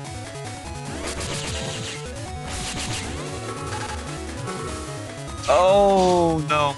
Oh, yeah, that's a huge waste in Symes. Oh, that was a backward movement. Oh, you have Meteor Knuckle. Oh no, okay, but he's minimizing the damage. 5 hits from the center? 5 from the center? That's an average luck, right? 5 hits on 9 panels. Oh, wow. Oh no. I channeled my inner playerzero there. Oh no. Communication error. That was a normal Meteor Knuckle. I didn't even know that was possible. I guess you can go all the way up to 8 on 9 panels, right? But In theory, yes. wow. Yeah, that Meteor Knuckle, I actually borrowed it from playerzero. Yeah, did you like talk with him a bit before the match and just struck up a deal with him? Nah, I just swapped the chips without him noticing. Oh, I see. Gotcha. There's like the playerzero enhanced one, and then there's the normal one, and you got the PZ enhanced one. Yeah, and I just swapped it back afterwards. I see. Damn. Did you even let the guy know? Yeah, yeah, it's fine. It's fine. Who needs to know? Oh my god. That was the ace up my sleeve. playerzero Knuckles. That was something. That was something. I mean, even if you got hit by the SoulXCross, you still had anti-sword up. Yeah, that's true. So that was, I don't know, but I mean 5 hits on Slash on 9 panels. That was, ooh, I'm very sorry to Symes right now. Okay, I don't want to give people the wrong impression here. So people in Twitch chat are asking, so the chip itself is blessed, huh? Yes and no. So the chip is blessed by virtue of its proximity to playerzero. So basically some of playerzero's luck rubs off on the Meteor Knuckle itself.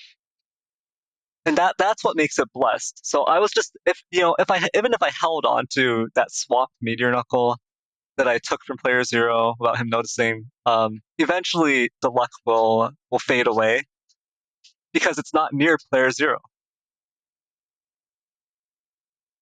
Bitmuffin, write this down. But yeah, well played to Symes there. I'm truly sorry I had to do you dirty with the miracle knuckles at the end. Yeah, good games, both sides. A few misplays here and there, but still ended up being a pretty good match. Yeah, well played both sides, and good to know. Thank you for the information, Neryth. At least now I know to never get anywhere near Q-Force because I don't want to see that turn too. So that's good to know. But with that match, and now we're going to go into the bracket for a quick update, see where we are at. Alright, so as you can see, this was where we were before the last 2 matches, and this is how the bracket looks now. So our next match is going to be HonorNite vs Neryth, and then following up will be the winner vs Salad.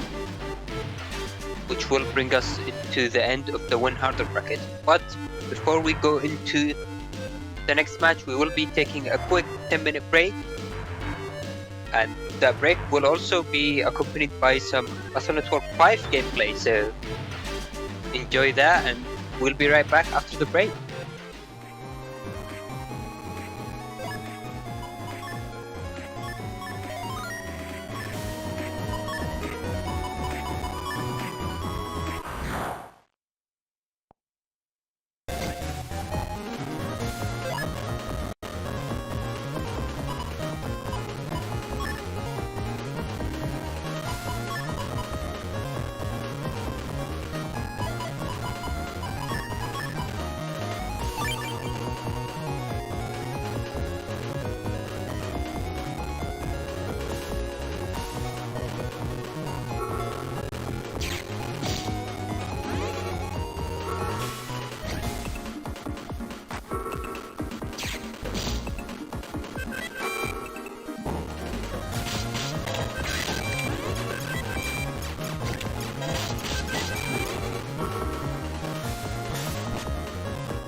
And yeah, we are back now. So thank you everyone for staying tuned. And with that, we will be going into the bracket again, just for a quick update on how everything is looking.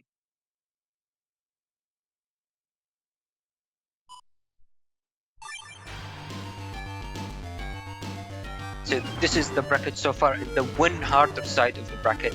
And we will be having HonorNite vs Neryth in this first match, and then the winner between them will be off to face Salad, who's waiting in the loser side finals of the bracket. But before we go into our next match, so the last match was the final match we had with Nonstopmop and Neryth. So huge shout out and thank you guys for casting with us today. And instead going to be joining us on commentary is Symes and SoulXCross. Hello guys.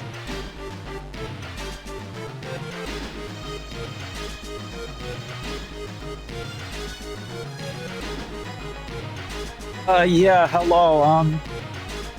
Yeah, we've already seen some great matches in the win harder bracket, and I think this will actually be the first time that I'll be commentating the end of a top cut, so I'm definitely looking forward to that.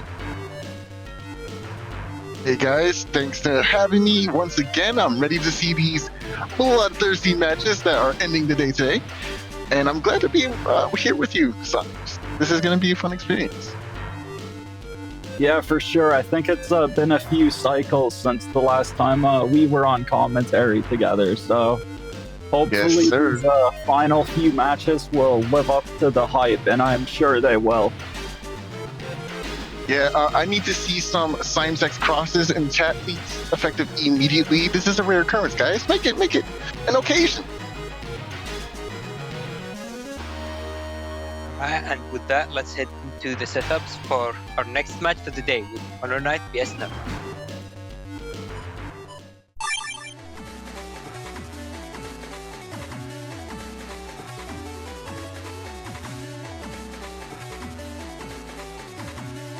Alrighty then. So here we are. HonorNite versus Neryth. Now, I'm not gonna lie, I am really excited to see HonorNite in Top Cut here. Not because I'm salty about a certain match I had up with the person in brackets at all. No bias in this chat. Never ever that.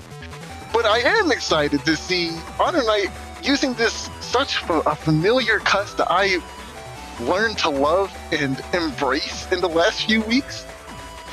And HonorNite is my hero for that, so I'm actually really excited to see what he brings to the table in this Top Cut run today.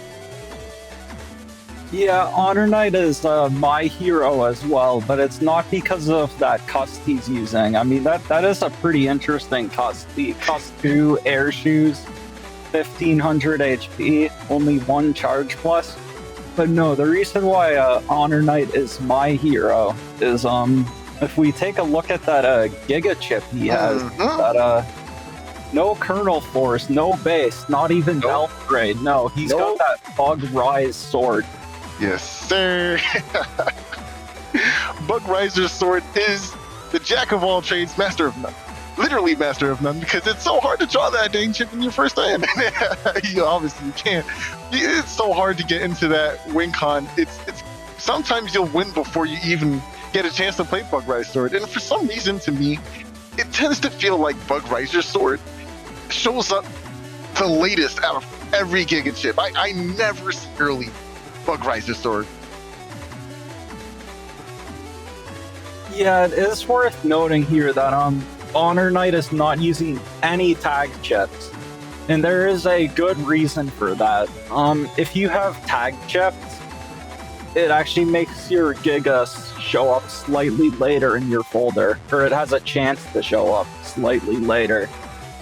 And by using no tag chips, HonorNite's trying to increase his chances of drawing into that Bug Rise sword as soon as possible. However, in the meantime, obviously you can't hinge an entire strategy on a singular chip in a 30-card folder. we do have the power that is Gregor and its crosses. Those charges are going to be heavily important in this matchup.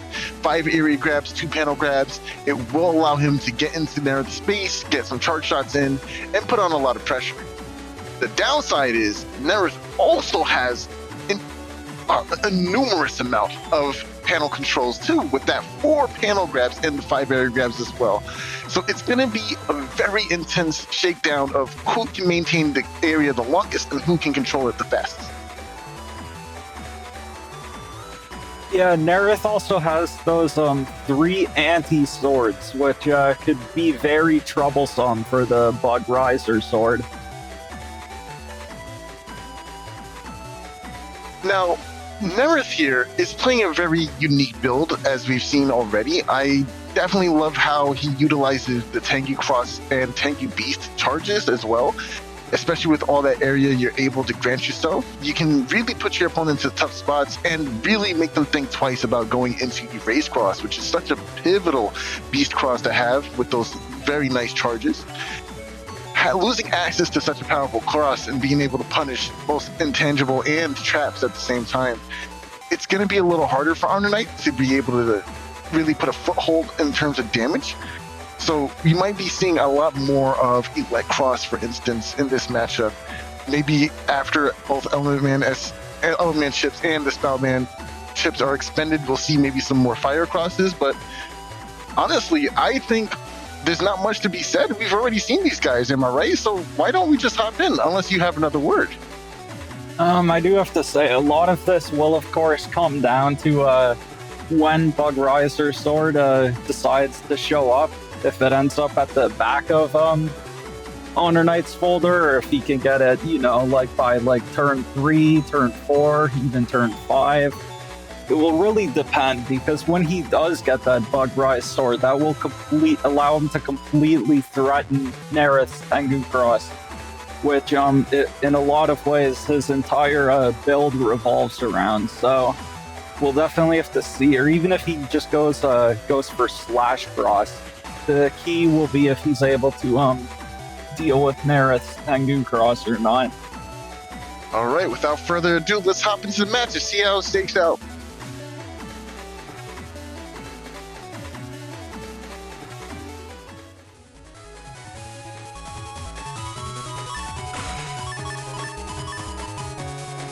Okay, and it looks like HonorNite with this cube field is likely expecting Neryth to go Dust. So we do see him going for the turn 1 Erase Cross here, and he also drew both of his panel grabs. So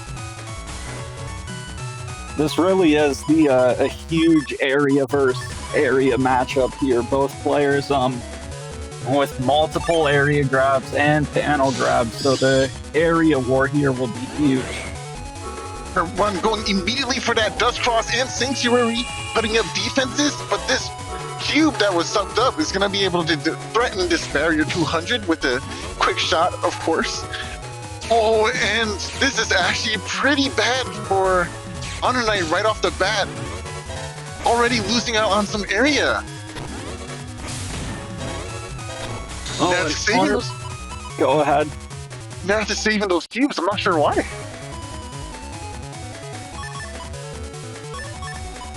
Yeah, that is interesting that he didn't just try to shoot HonorNite's barrier 200 here, but as HonorNite just pointed out in Twitch chat, Neryth won in the round robin match, and they already played in Top Cut, and HonorNite won, so this is actually their 3rd match this tournament, and right now it's already 1-1 between the two of them, so...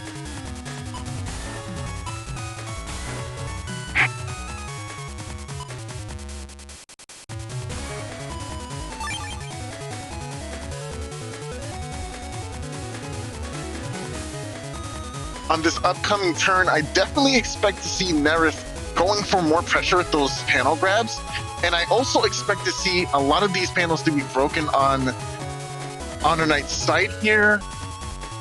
I didn't see what was queued in. I'm not sure if there's Element in hand to deal with these Sanctuary panels, but HonorNite's really going to want to find a way to deal with these as soon as possible because all damage being halved is going to really dampen the style. And oh man, Neryth goes right into Tengu. Immediate back B will take care of this barrier with no efforts asked. But unfortunately, Neryth is going to miss out on having those pesky rock cubes that were sucked up by dust. Oh man, I hate that bird. Oh no. Oh no. Okay, wasting an Element Man SP into anti-damage is unfortunate, but oh, thank goodness the Judgment Man SP is in the hand. That was about to be a really tough time. Yeah, HonorNite getting a great value out of that Judgment SP. Neryth has already burned a lot of his area here. Oh wow, but the counter hit, that's huge. That counter hit was so necessary. Getting decrossed on Erase this early would have been detrimental. Oh, but there it is! Well, Riser Sword is in hand for HonorNite. This can change the tide of the game very much so, but the area configuration is really sad right now.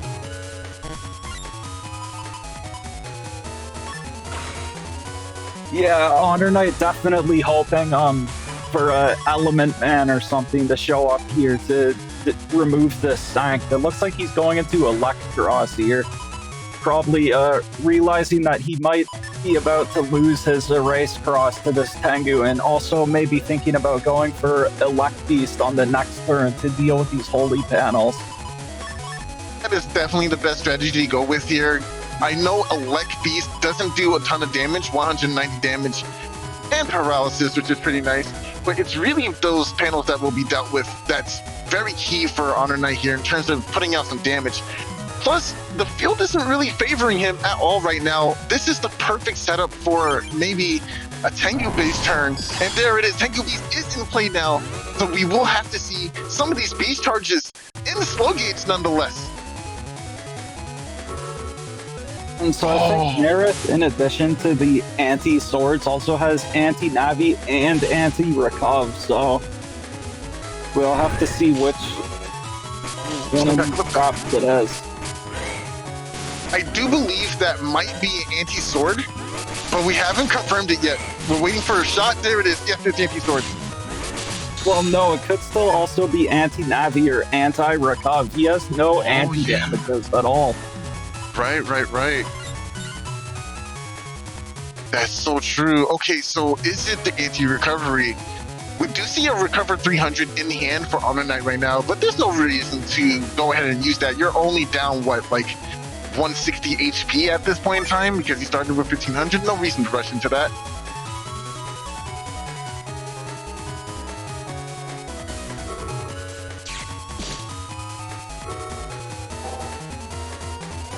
Okay, Neryth going for a more defensive turn here. Oh, taking all those hits from the Tengu Beast. Yes, those panels have come back for HonorNite here as well, so this is looking really good for him. Holding on to this invisible... Okay, there is no TFC. I think he was very scared of a possible reaction.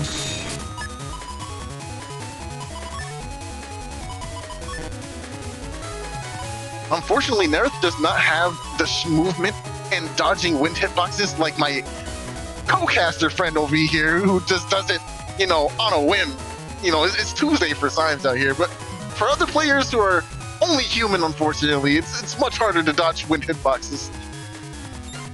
Yeah, what Soul is talking about there is I had a match with Nugget where he put down a fan and I dodged it for long enough to use a Dust Beast charge to destroy it and never lost my life for it, but it's pretty tough to pull off, especially if there's any lag whatsoever, so... Judgment coming down, we'll get some paralysis. Area grab gonna be denied here, thanks to an air grab on HonorNite's side as well. Oh, and the beast charge does go off, gets one hit in. Was that one hit or 2 hits? I'm actually not sure. It looked like one hit. Ooh, oh, anti-navi! Anti-navi. Half damage on the holy panels also. It's okay right now. Okay. Now, is that the recover or is that the sword?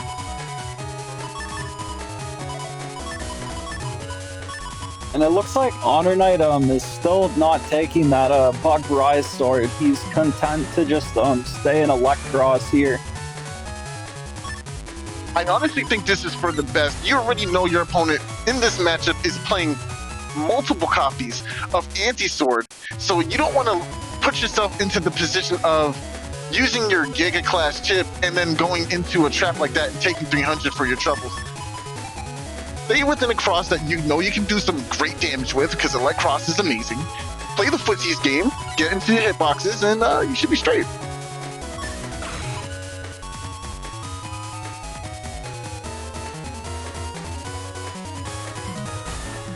I will say though, I like this defensive heavy turn for HonorNite. He isn't leading in HP, but he can easily deal tons of damage with this SoulXCross charge shot. Thinking about oh no, we're going to slash. Oh, that's actually even better. Yeah, he just has to be careful of that Meteor Knuckles, but he is loading up with defense. Oh yeah, you would definitely know about Meteor Knuckles, am I right? Yeah, I think we all know about Meteor Knuckles at this point. You're right. Anti-Navi is down. There it is! What, you can press down? Oh, gets clipped by one at least. Nice! I pulled a freeze here to only remove the holy panels on the back column. I love this play here. Going for the ice will deny the center for Neryth and allow some relatively safe approaches with slash charges. Really nice setup by HonorNite here. And it looks like he's thinking about going into one of those two fire crosses here with Neryth and Tomahawk cross, and going for the heat cross along with a slow gauge. It might seem disingenuous or not like the greatest idea to go into a different cross when slash is providing so much damage, but realistically, Neryth has many ways to deal with getting area back, and HonorNite doesn't want to play into more anti-swords. But Neryth knew that and went for an Aqua Cross instead. Well, it might be HonorNite actually does have an anti-Navi up right now, so Neryth won't be able to use like his Judgment or anything. Ooh, and we see another trap coming from out. The question is, what trap is that? Meteor Knuckles is up, forces the change of that anti-Navi to anti-damage. Very smart. Oh, wow. It was an anti-sword, so that worked out very well for HonorNite there.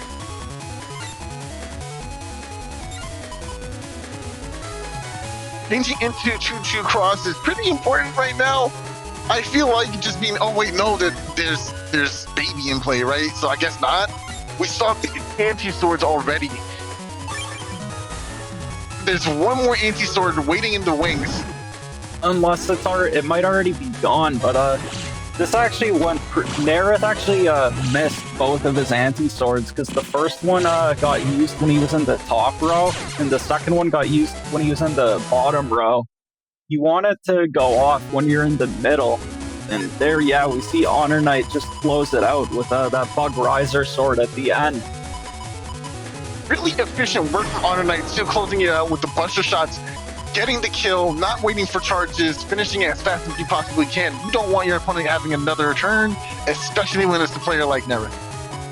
Yeah, no, this is a top cut losers bracket. This is no time to be going for like stylish deletions or anything like that. You want to do whatever gets the job done. 100%. Finish your plate and get seconds if you can.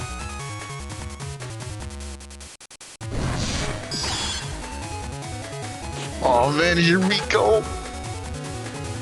Going for the beast out is really interesting here.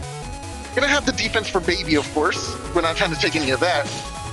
And that's also one less water chip in the folder to deal with. So now those fire crosses are probably gonna look a little bit more friendly. Well, there is still Aqua Cross in play, so you gotta be careful with that, but... Ooh, rush. Really safe position to trigger rush here. I actually do like this decision. Gonna take some buster shots though. Every piece of damage adds up.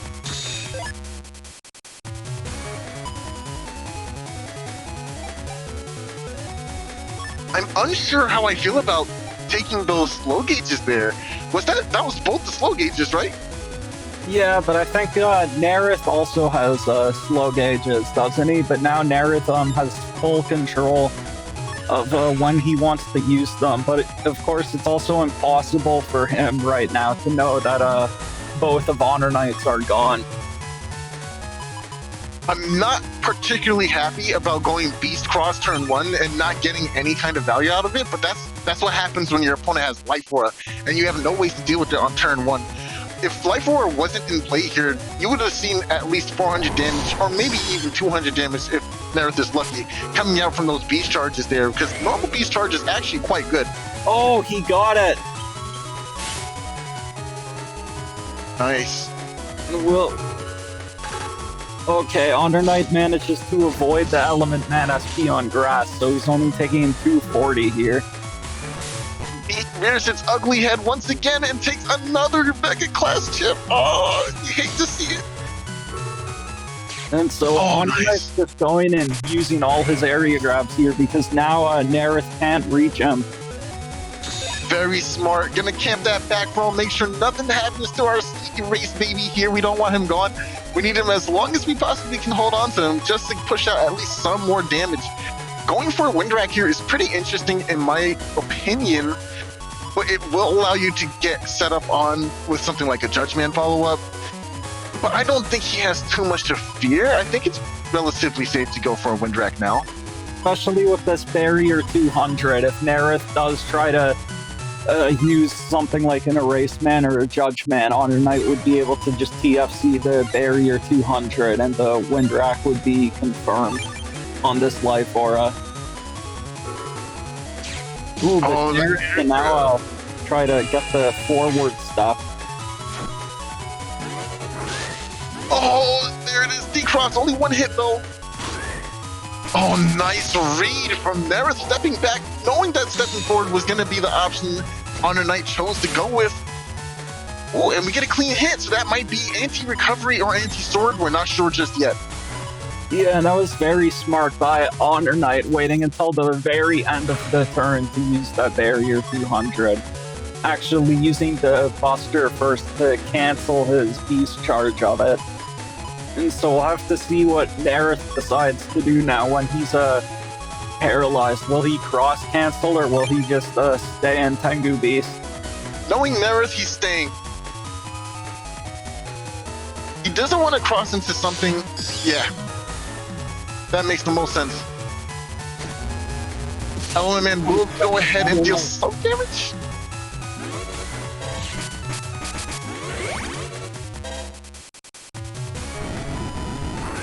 Nice movement from Neryth, but gonna miss the punish here. Oh!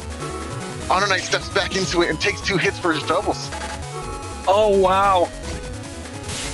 Let's see how many hits Neryth gets here. 1, 2, 3, 4. 4 hits, that's really good. Wow. Yeah, I mean, 4 hits on 6 panels, though. That's not quite as bad as 4 hits on 9 panels.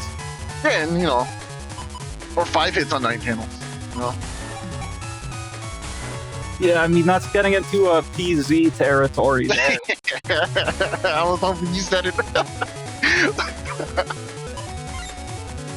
Yeah, I mean, it's just, it is pretty dumb that at that point it's just in the hands of what the RNG decides to do. RNGesus just gets to decide how much it does. In terms of conversation, I feel like on the Discord we've been seeing a lot of people really going after Meteor Knuckle, and I just want to remind people that Meteor Knuckle does do a lot of damage on Splash Cross. That's a punish, that's fine, but it's nowhere near as offensive as Colonel Force is, realistically. Well, Colonel Force at least is consistent. Yeah. Oh, and Neryth crosses into Spout, and HonorNite predicting that he got the read going into Elect. One thing I really like about Neryth and Sal's play alternatively is that they tend to not move a lot. They will stay in place and make you come down to their row before deciding when to move to the next panel. It's a really good mind game, and the patience it really makes people think and crumble.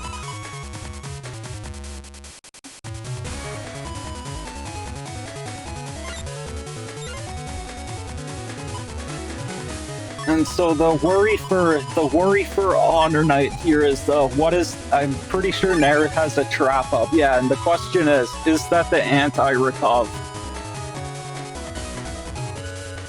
Yeah, HonorNite definitely doesn't want to proc an anti-recover right now with such low HP already, and it ends for anti-recovery! Oh no!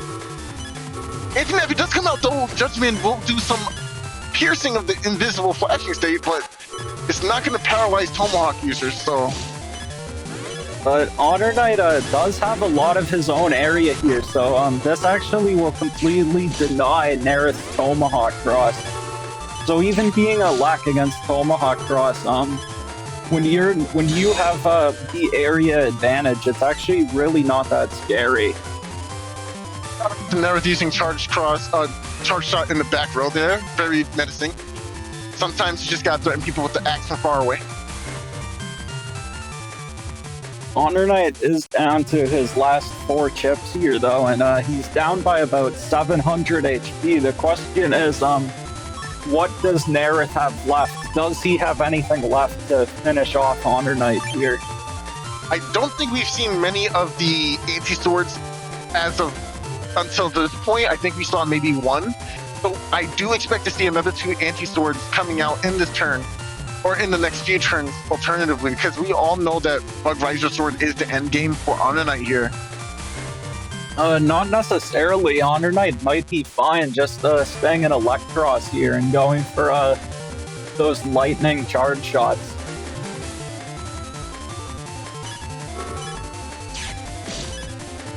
I'm surprised he didn't TFC the Erase Man on that panel grab. That would have been a confirm. Oh boy, here comes the anti-sword. Erase Man's gonna whip here. He needs to throw it away to get to this anti-damage in order to survive. It should dodge the last 2. Nice. Excellent work there from HonorNite. Being able to defend against that was so critical. And he does have this 1 grab revenge left, in case Neryth has any more of his own area grabs.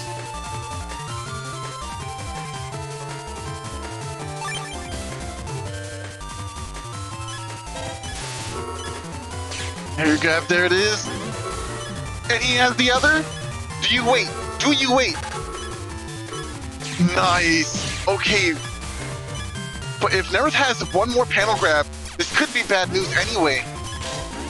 Yeah, and he does still have a huge HP advantage. These key shots are gonna slowly chip HonorNite down here.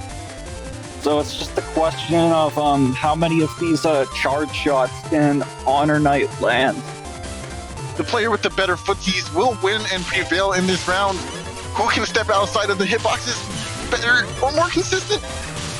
Right now, it's looking like Neryth is taking the lead here. It's only turn 10. That means 5 more turns for HonorNite to actually last through all of this. He needs to land more of these charge shots. He's getting them slowly. He's catching up. He's catching up in terms of damage.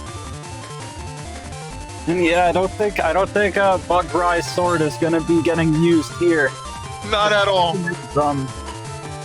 Do either of these players consider going a beast over?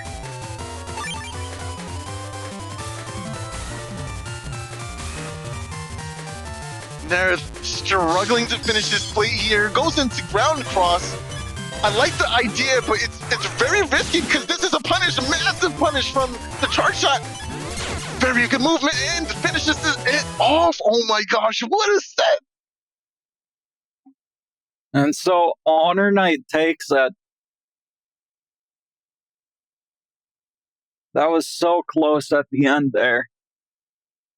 Oh man, that was insane! Yo, Neryth was playing so well, but those P shots just weren't enough in trades when you're playing against Electros.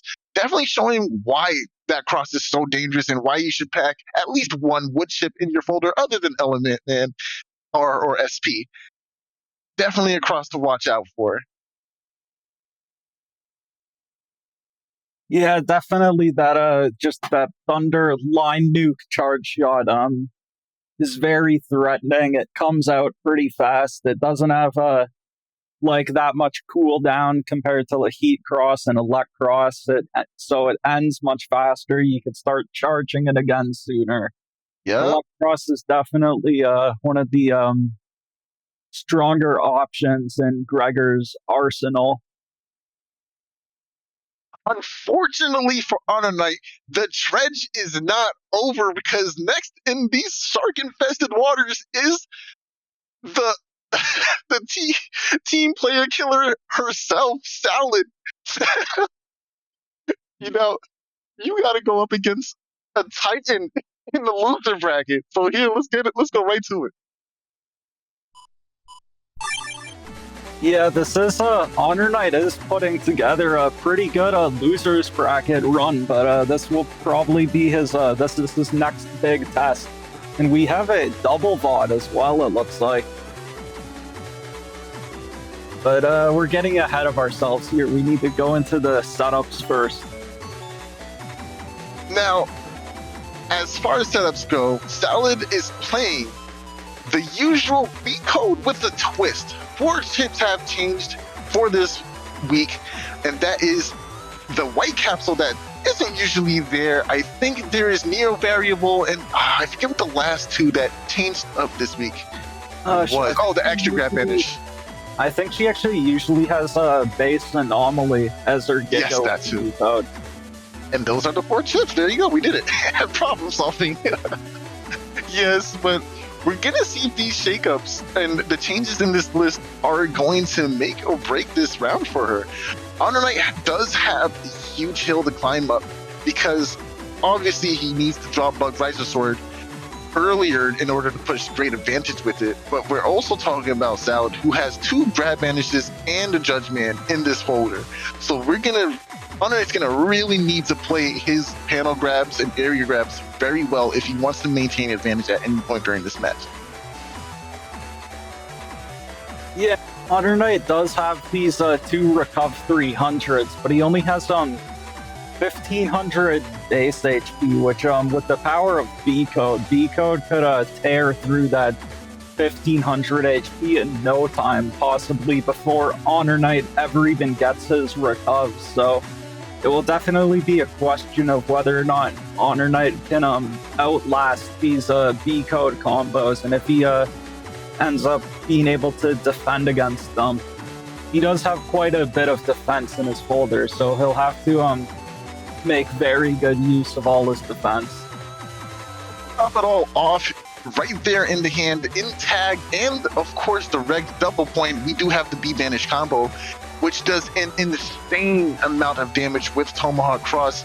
So obviously the telltale sign is going to be that double point. As soon as you see that, you're going to want to brace yourself or hold on to that defense for that B banish combo to come out. Now, if that does land, HonorNite is going to be in a really tough shape, even with those 2 recover 300s. The saving grace here is that Salad does have 1400 HP with no real recovery, no recoveries at all.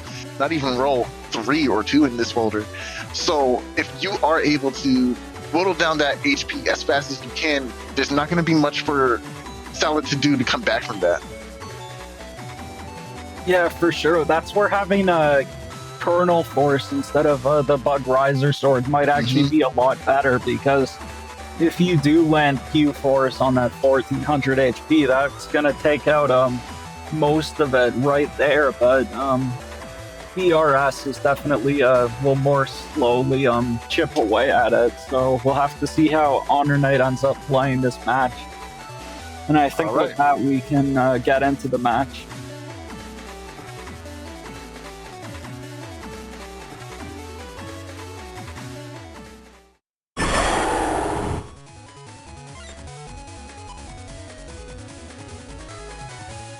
All right, here we are with the double VOD. HonorNite is the POV on the left hand, Salad on the right hand. If it is disorientating for you, please stick to one side, and maybe on the next viewing when we put this up on YouTube, you can take a look at the other side, or both alternatively.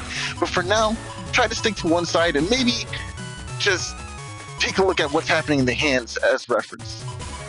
And so they're starting on this nasty ice field here. And so we see Salad going into the SoulXCross. And that does two things. That will stop Salad from slipping on these ice panels. And it will also let her freeze HonorNite with those SoulXCross charge shots. So, and HonorNite not having any float shoes, these ice panels could be a huge problem for him, potentially locking him out of the middle row. We do see the machine guns in hand, and now we're gonna get to see HonorNite just take it, apparently, okay. Oh, and another freeze! Immediately just dealing so much damage at the start and beat to steal your chips for your troubles. Oh man, that's so terrible.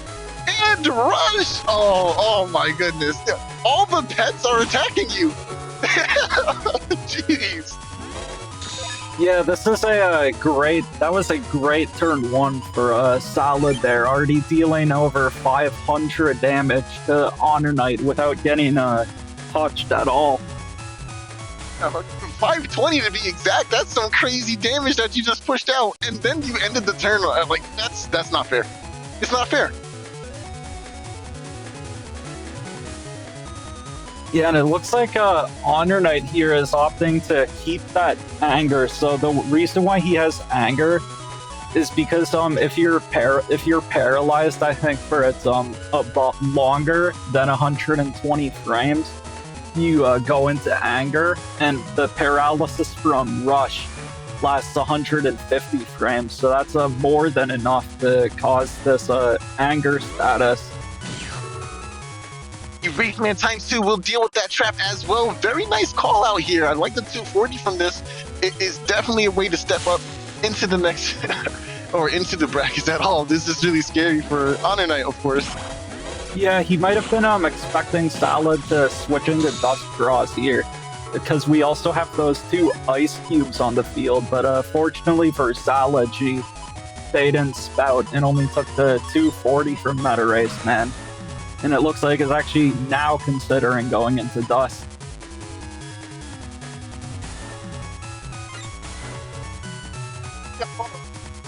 Wondering why Salad kept going down there, right, to just shoot the cube.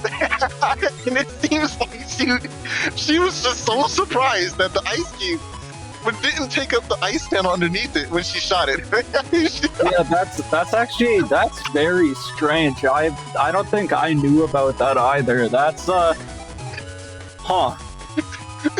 was the double take for me, yo. She went down there. Wait, what? Run that back. Yeah, no, it's like she had to shoot it a second time just to make sure. Like, wait, what? You know, you need to shoot it the second time to confirm, but oh, this is huge. Manages to avoid the first ice cube. Oh, but gets hit by that second one, so now we'll see if HonorNite is able to... Ooh, he has to step back. I actually would like it if HonorNite decided to camp center so that we don't get hit by a straight Charlie. Oh! That's so scary. Charlie just coming over there trying to flex his muscle.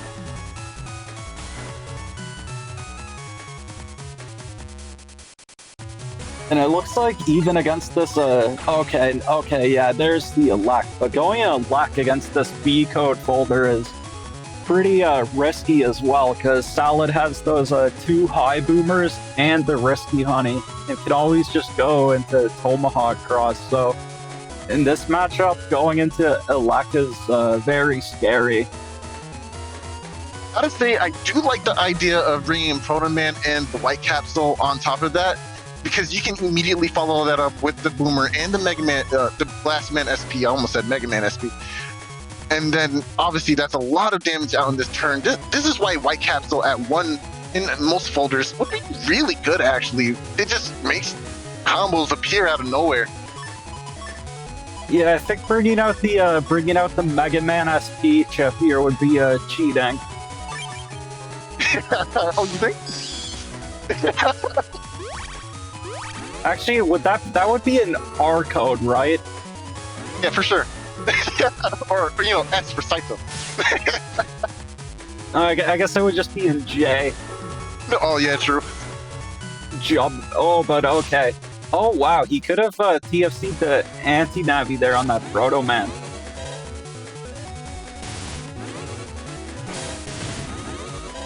Yeah, Salad definitely wants to confirm whether or not that's an anti-damage before firing off this Black Man, but it does go off, and anti-navi will chain, gonna get 250 to the... Oh no, you're flashing actually, so no damage is dealt here. Very convenient. Yeah, but Very nice HonorNite is actually, after popping those 2 recovs and managing to avoid a lot of the damage from Salad that turn, he is actually up now by almost 500 HP, but I mean, we see Salad has that Meteor Knuckles and Neo variable in hand, so that would, if those landed, that would definitely close the gap here.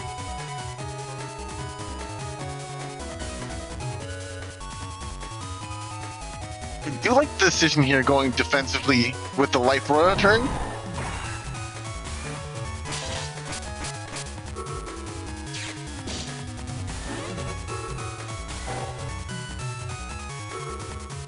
Not much HonorNite can do about this situation, but taking all this area... Oh, no, there it is. The Windwrack is in hand. Great read and prediction on both parts, because Judgment's going to take back all that area. Very nice. Erase Man SG, though. Salad does not want to be in line for this one. Oh, and there it is. Ah, that's 420. Oh, and that's huge. That pierces the trap as well, and that leaves Salad with only 200 HP left. Massive damage. It might be hard just for her to survive this turn against this SoulXCross. Takes 1. Takes 2. Great. Oh, what a mind game.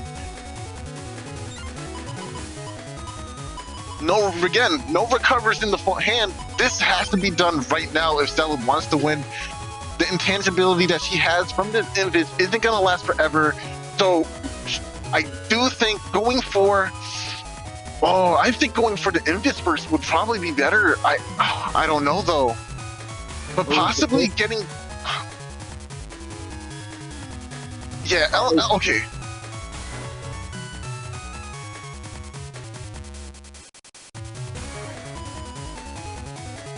Yeah, I don't know. Okay, so yeah, definitely going Element into Knuckle, into Neo Variable, maybe double Life Sword would be really strong. And the Ice from Element will allow at least one of the Knuckles to hit twice, so that'd basically be an extra Knuckle. And I think HonorNite, this is, did HonorNite pick any chips?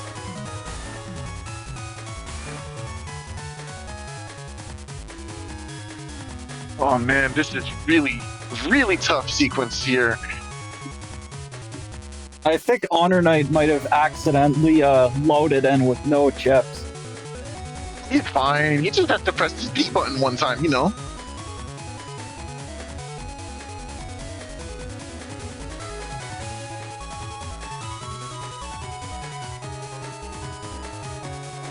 Alright, I guess we'll see what HonorNite has. I guess we'll see how this plays out. Oh yeah, he has no chips. Oh no. Element does make its way out. Oh, but Salad does get to cheat this out for free. Nice, gets the cross slash. Erase Man does come down, gonna pierce this Invis. And now channel your inner PZ. I don't remember what else HonorNite. Oh, he moves 1, 2. I love going for feathers for the extra damage, and oh, there it is, cleans it out. I don't remember what else he had in his hand, but I'm pretty sure I saw it like at least one anti-damage in there, so...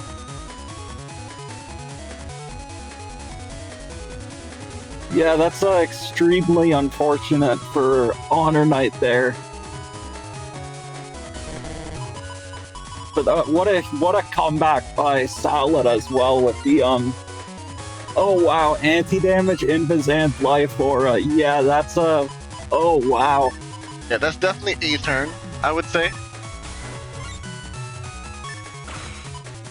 Oh, but so anyways, moving on to this round, HonorNite has the turn 1 erase man SP, so, and on this cube field, probably expecting a Dust Cross, but that's turn 1 V banish. These cubes will make it a little difficult to land, but we'll see how this is played out. Element, that's immediate decross. Unfortunate. Oh, that's so sad. No TFC here. Decides to hang on to Element just a little bit longer. Oh, now. Nice. Oh, but gets punished by Erase.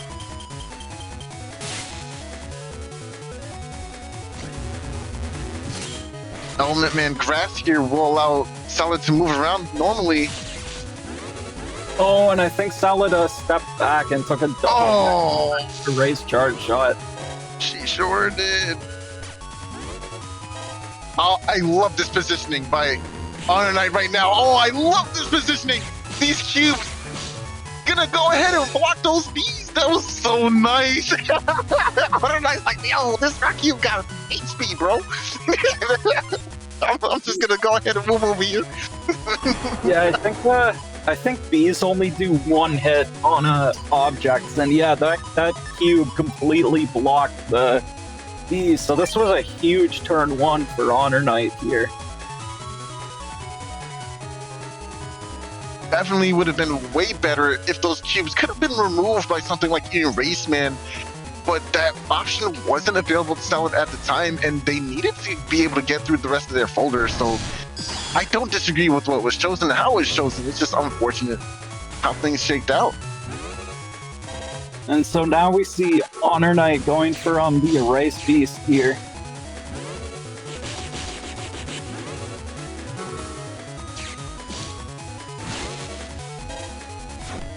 Nice. Will this dodge? Oh, she walked into it instead. Oh, the AI on that is so bad. Oh, no. Oh, she got it anyway.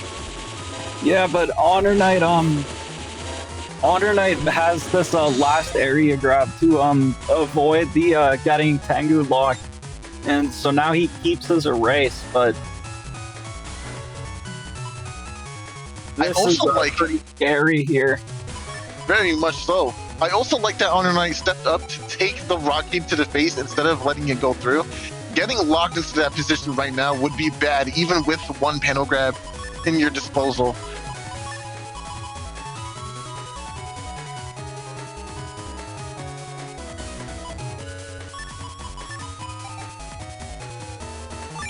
You know, I actually like plays like that. You know, sometimes you have to be willing to take a hit in order to have a better advantage in terms of board pressure. And it looks like HonorNite here is against this Tengu Cross. Just thinking about Beast charging this Life Aura. Didn't expect a switch to Tengu Cross here, I assume. But we do get the positive trade here because he's of his patience. Very nice. Oh, and I think Rush is still active for Salad. That's pretty unfortunate for HonorNite having to throw so many chips away there. Yeah, and it seems like he is going to go through throwing... Oh no, he's going to keep them. He's thinking about it. Oh no, yeah, he's keeping them. He's locked in. This next turn is going to be insane. White Castle on Knuckles, that is so... That's ignorant. I'm sorry, that shouldn't be allowed. Beast out, for good measure. I mean, just use your invisible. It's White Caps. Do the damage.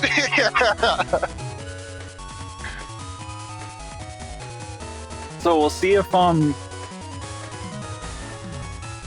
HonorNite's able to avoid this encode turn this time.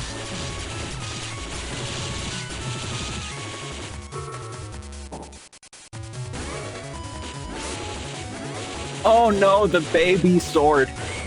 Baby sword, yo!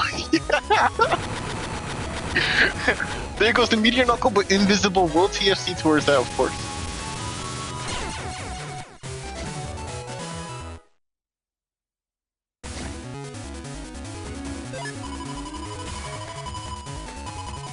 And so now we go into the deciding game 3 here, and wow, we have a permahole field.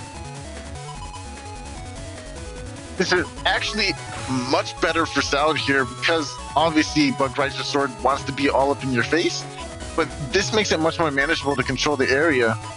I think this actually makes it worse for Salad because one of the things Falzer always wants to go for is those Tengu Cross locks, and the permaholes completely deny Tengu Cross.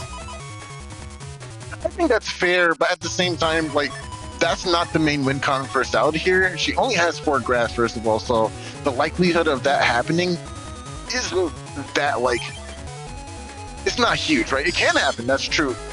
So I actually think it's much more of a reward for Salad in this situation. No, I think I don't think it's that good for Salad here, actually. Especially since HonorNite has air shoes as well. And Salad has no uninstall. These hole panels, he doesn't really care about the holes with the air shoes. Ooh, but takes 2 hits from that boomer. Oh, yeah. Element Man is in hand. Not going to get the opportunity to go for the ice yet, though. HonorNite being very cautious with where he steps as well. Oh no! Mash Oh no! Mash Cust. Can he mash Cust? No, he can't. No! Nice. Salad sneaks it in and gets the ice there too.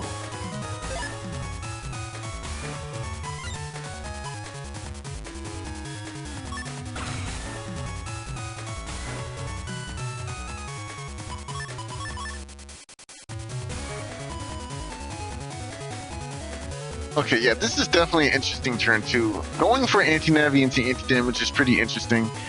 You do get to keep the area with SoulXCross as well, but your opponent still has dust, so I don't know if this is like the best idea.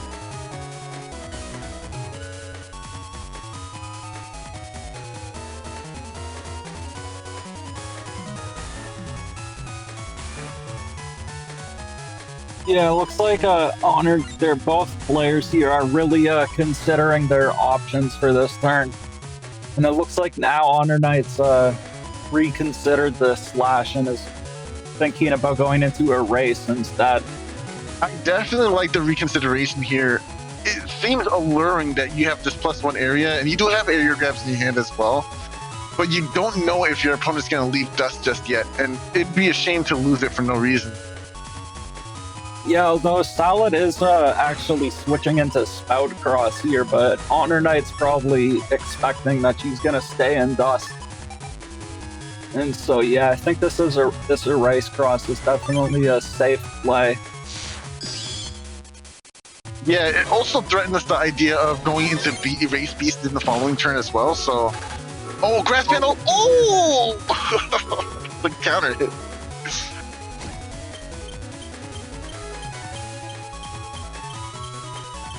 The anti-navi paying off as well. Gonna go ahead and do some damage. And the paralysis will allow for a follow-up, of course. The follow-up was a bust.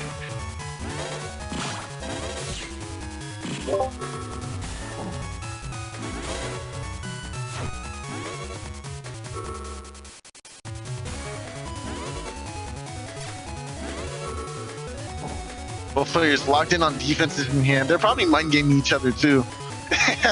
Like, I wonder what's in their hand. But it's just defense and more defense. Yeah, and so both players ending the turn with both anti-damage and invisible up.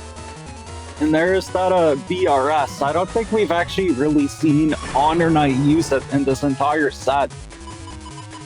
I mean, in the last, like, what? 3 games, including the set with Neryth, I don't think Bugrider's Sword made it really... Oh, no, actually, that's not true. He did use There was Sword. one round against Neryth where he used that, but... It's basically playing Gigaless. No Giga. Well, the opponent has to respect the threat it brings. But yeah...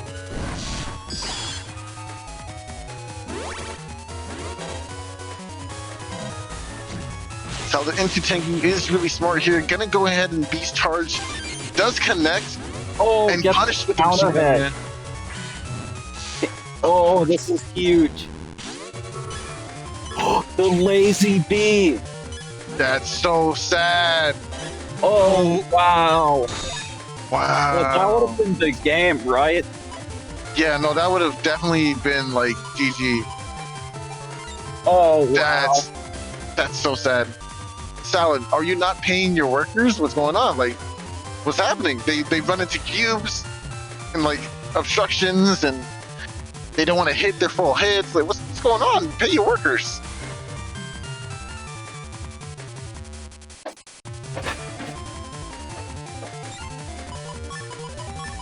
Yeah, that could have been GG. Wow, the lazy bee. HonorNite getting the is that frame perfect? I want to say yes, but at the same time, I'm not very sure, because it's like it does happen quite often where a stray hit of V will connect, but nothing else. It's a weird interaction. I don't know why it happens that way. I can't believe that happened though. That would have been the game.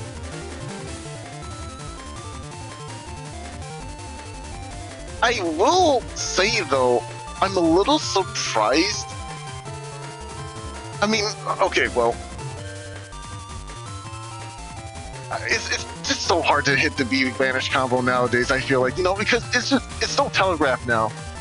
Everyone is alerted to its presence, and once you see double point and you see your opponent in Tomahawk, it's if you have no defense in your hand, it's still pretty rough. Yeah, that's true. And Salad is really good at placing it,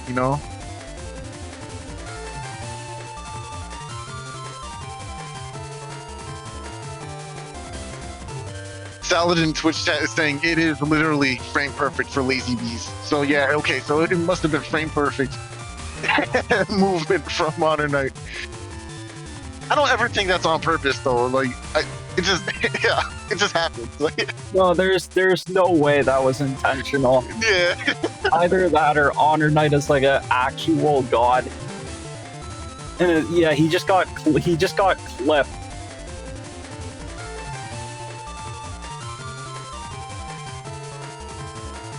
Wow.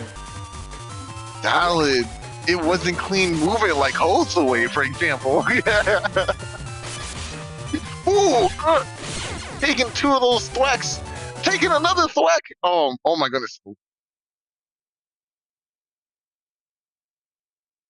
All right. Well, HonorNite trenches on through again. Wow.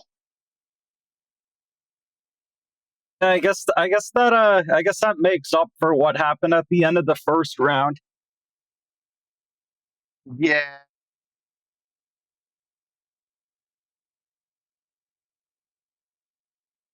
Oh man, that was such a tough match. HonorNite being able to clutch it out, not even using his Giga anytime in that matchup. Man, Bug Riser Sword is a really good Giga.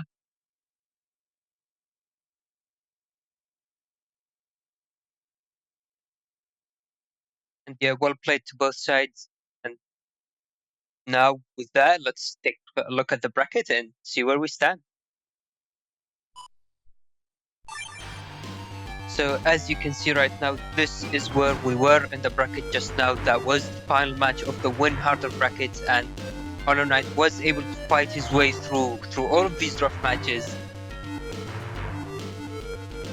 to reach the end of it, which will bring him into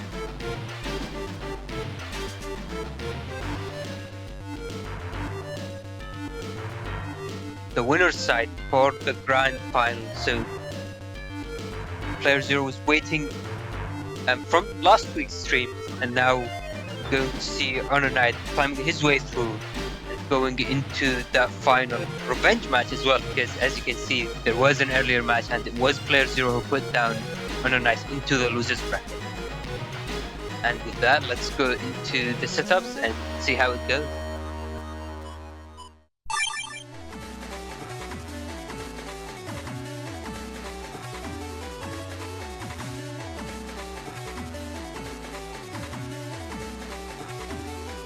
My man, this is it. He made it. The boy made it with the Bug Riser sword, dude.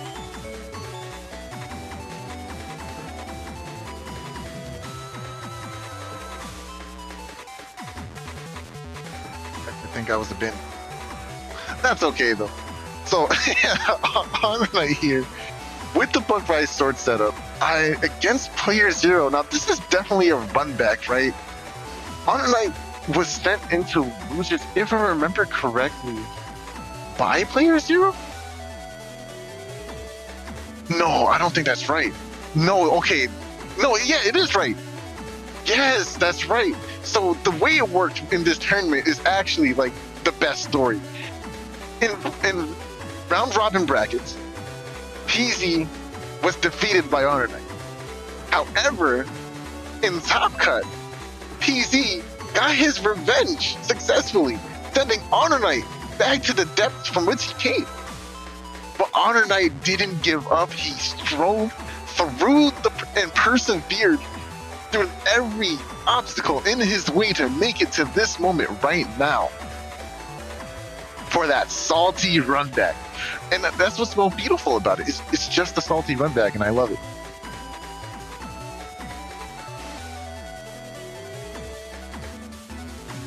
Yeah, so we'll see if the Bug Riser sword can have a bigger role in this match than in the previous few matches we've seen. I think now that it's the grand finals, the big stage, we're hopefully going to see more of those Bug Riser sword slashes.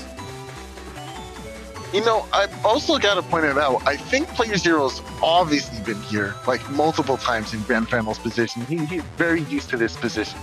But is this not the first time that HonorNite has made it to grand finals? Yeah, it is.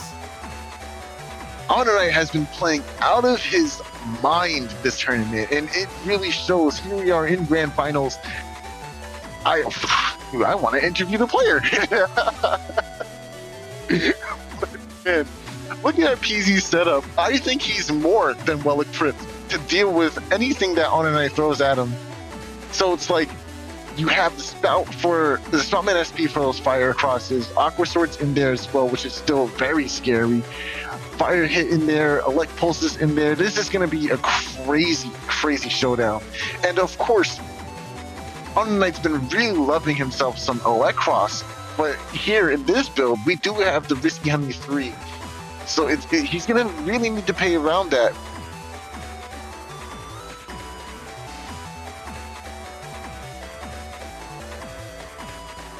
Yeah, for sure. We'll have to see. playerzero's probably, if HonorNite does use BRS, playerzero has those elect pulse 2s, and we'll definitely be trying to interrupt all of HonorNite's BRS charges. And of course, the pulse wind rat combos are also always great at threatening erase cross. So HonorNite will have to be, well, we probably won't be seeing HonorNite going for erase cross here unless he's trying to like bait playerzero into using Beast Out. And of course, we also have to factor in who he's playing against. playerzero, that Meteor Knuckle is going to hit him 17,000 times, and he's going to have to deal with it.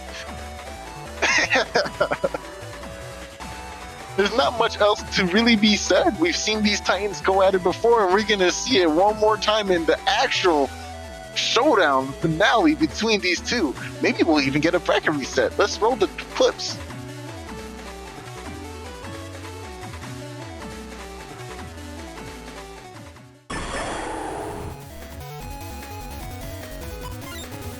Yeah, so there's actually there hasn't been any bracket resets yet in any of the Blood Moons, so but in order to do that, HonorNite will have to get past this A code folder with the million hit Meteor Knuckles. What's really scary is that it's playerzero, dude. Like, oh, this is scary. Like, I don't know how to feel about it. Oh wow. And yeah, this is already a good start for playerzero, getting the Tomahawk cross against the Elect cross. Yeah, but that Tomahawk charge shot is so slow. HonorNite's gonna have more than enough time to just move around effortlessly unless he gets clipped by a wood chip. Oh man, Element coming through once again. And slow gauge under area grab, that's a really bad place to be in. Yeah, that slow gauge from HonorNite must have been a misplay there. Or, like, yeah, misinput. Or he just wanted to, no, because he even then, he would have wanted to wait till the end of the turn to use that.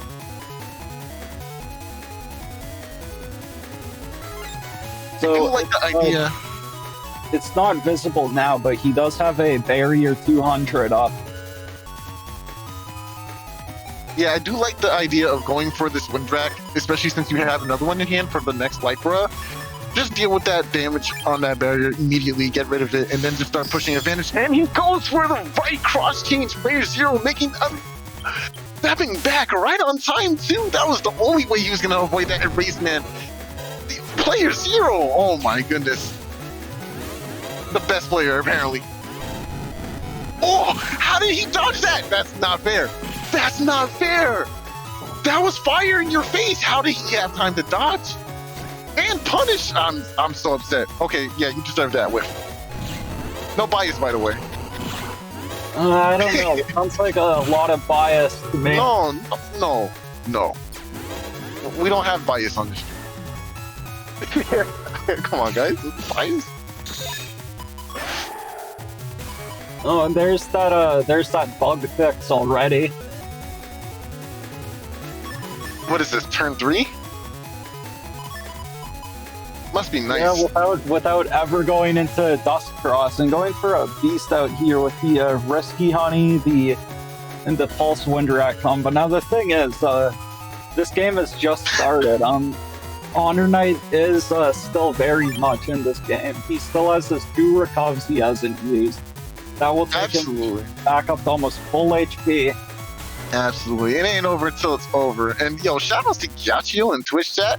There's no bias if we are rooting for the Bug Right Sword player. Oh, absolutely. I agree. Clap it up. Clap it up.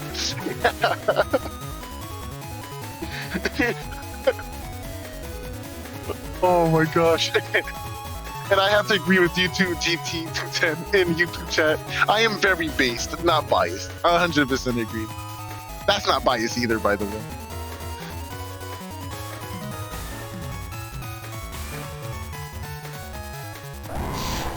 Oh, and HonorNite going for slash cross here. This could be a big turn for him. Ooh, oh, just barely whiffs on that. Elect Pulse to interrupt charges. Nice. Oh, he does manage to clip playerzero's anti-damage there.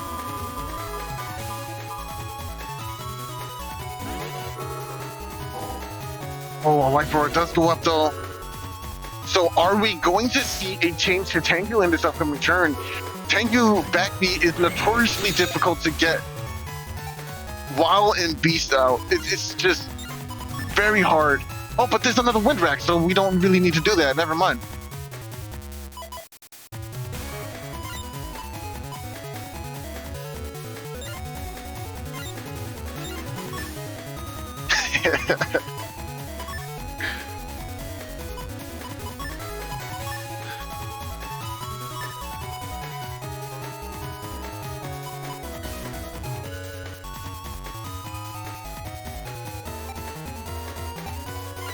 Yeah, that's kind of funny. That's happened twice in this game now.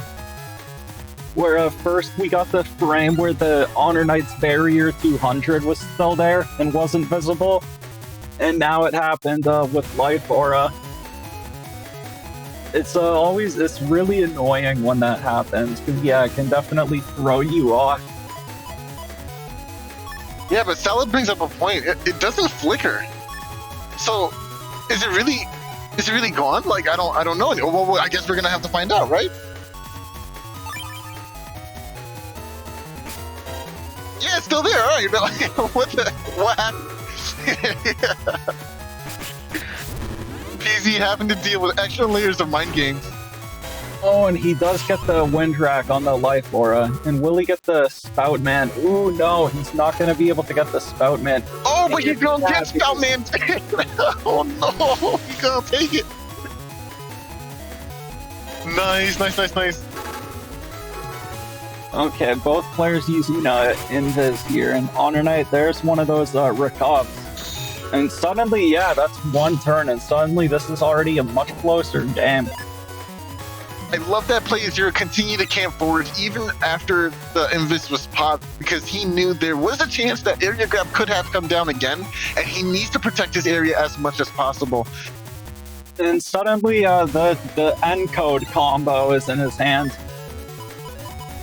They always appear together. They never appear apart for this man. Yeah, I mean, they do have that invis in between them, but it almost seems like they're a tag. It might as well be. Okay, yeah, I was about to say, you're not going for this right now. You're crazy. There's a slash right in front of you. Murder it. I mean, going for life aura here would have also been a good play, but the invis is holding the sword and the fists. That invis is playerzero himself.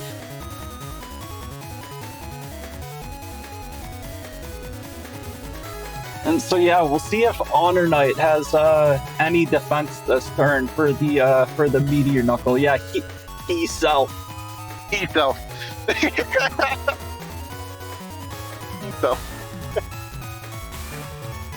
Oh my goodness.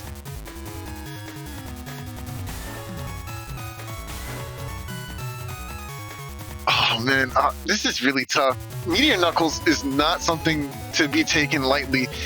And staying in a cross where you can just get destroyed? Yo, what?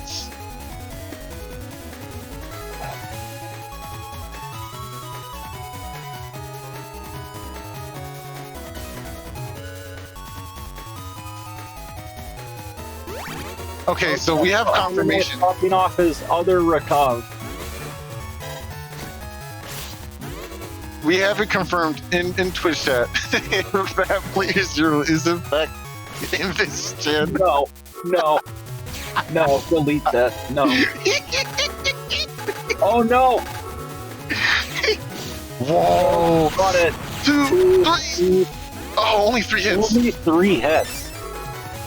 And wow. Another bit. Oh, he got the sonic boom, but HonorNite was invisible. Okay, no baby sword. No baby sword. Matter. I mean, it's playerzero. He doesn't baby sword. He always hits it, right? You mean invis Chan always hits it. You're right. No, I hate this.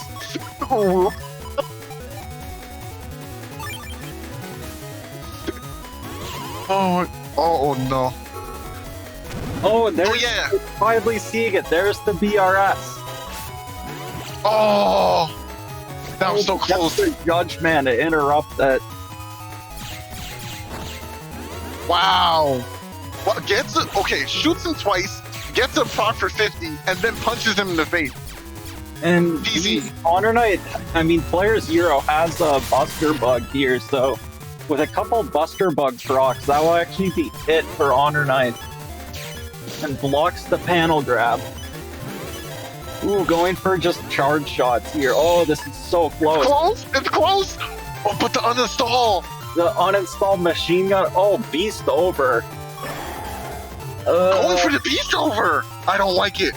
I don't like this play. I don't like this play at all. Yeah, I think just going for the machine gun with uninstall. Oh no, I really don't. We'll see what happens. He dodges! Oh. He dodges! He's a savage! He got hit twice! Okay. It's really easy to dodge these if you wait for the movement. Nice! Excellent movement for HonorNite! He's making it to the next turn! Oh, he got clipped! Okay, but he's still alive! He's doing it! Yo, let's go! Yo, you don't understand, that was crazy! Oh, man! Wow, he made it to the next turn! Ow! Alright, that was rude. You tried. You did too much. You did good, and then you did too much. Like. And this. Wow.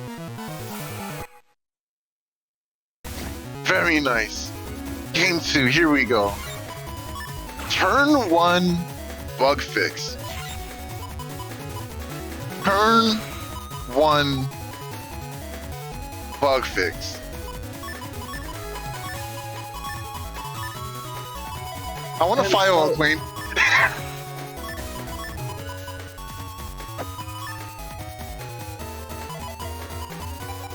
Oh my gosh.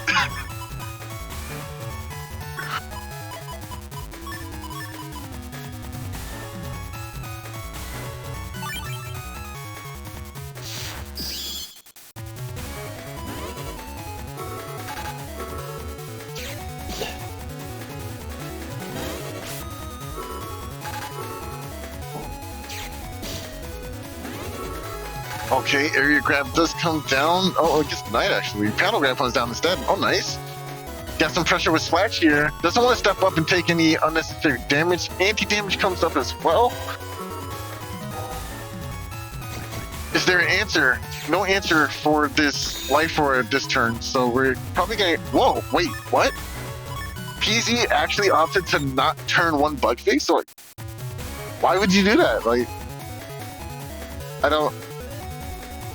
Why would you do that? Okay.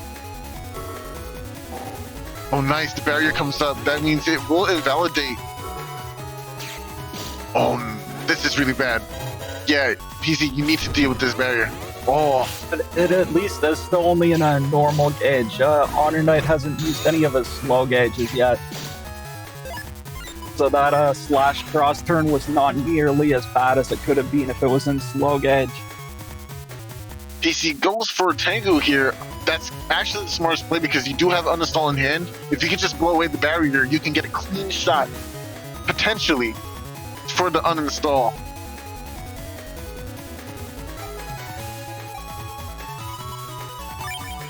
Oh, and this is quite the hand. He has all 3 Elect Pulse 2s in both Windrax, but I'm not actually sure if that's what you want right now, to have all of that just in your hand. Ooh, and there's the BRS. And We'll dodge all of it. Oh.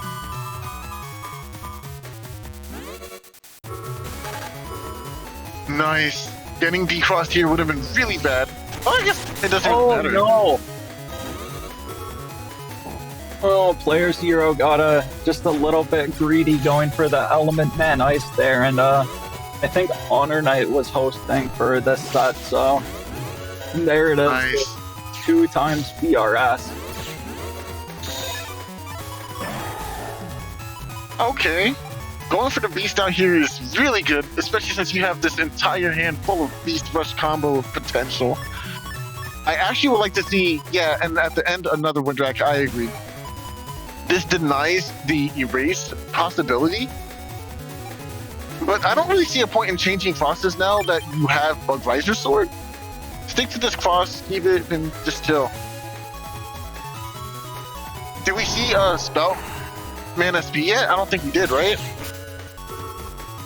Life Aura, right in time too. Step forward and keep stepping forward. Oh, almost dodged it.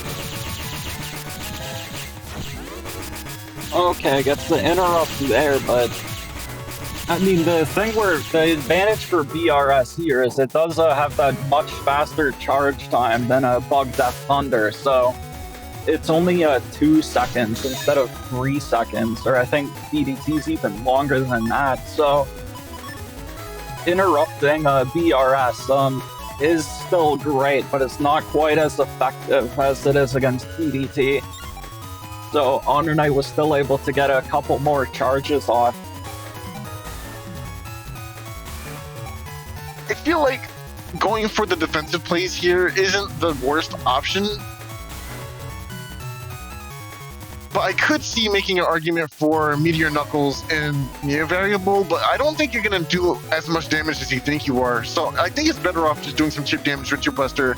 Maybe go for Paralysis. Maybe go for some counter hits. Freeze. Yeah, I think that's just the better strat. Oh, he's going for it. Well, the other thing is HonorNite. Well, no, HonorNite is uninstalled. So going for so HonorNite does have no air shoes right now. So the Meteor Knuckle could lock him in place to be a guaranteed cross slash. Oh, true. All right.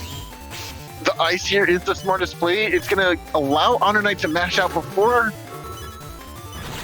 Oh, the corner. Oh, but if he hides behind this fan, playerzero actually cross slash. Oh, but he's going for the double life sword. He said, "I can still hit you. Don't worry about it." Oh, but it's so close. It's so close. Oh, is he? No, why? Oh my goodness. Wow. Okay, in that situation, you should have just charge shot. Wait a minute. What? Whoa, wait a minute. Not only did HonorNite make it through the entirety of Loser's Bracket with Bug Rice Sword, he made it to Grand Finals with Bug Rice Sword. This is his first time in Grand Finals, and it's with Bug Rice Sword. But to top it all off, he's the first one ever to bracket reset? That's crazy. That's crazy. I'm here. I'm here. HonorNite, I'm sending you my base cards. Can you just sign them for me when you get the chance? I appreciate it. Thanks, bro. I signed like an actual base fish for you. I'll take it. I'll take it. I will send you the one that goes on the wall and sinks. And I just need you to sign it. Just sign it for me, please. And yeah, so we didn't see that much of BRS in the last two sets, but we see here in the first set of the finals, BRS takes it. But so the way double elimination brackets work, to quickly explain it, so you have the winner's bracket and loser's bracket, right? So when you lose in the winner's bracket, you're not out of the tournament. You still have another chance down in the loser's bracket. But so in the grand finals, you have the person who's coming in from the loser's side, and you have the person on the winner's side. And so the person on the winner's side of bracket in grand finals only has to win once, and then they win the tournament. The person on the loser's side of the bracket has to win twice. If they win the first one, it's called a bracket reset. And so that's what would just happen here. So we actually have more battle network here. One more set, winner take all. And yeah, I like the ring of that. More battle network. That is so nice. And yeah, as Symes explained, so we'll be going back into setups and we'll see what our casters think of how this matchup could go for this one final game for the bracket reset for the first time it's happening. That I'll hand it to you guys.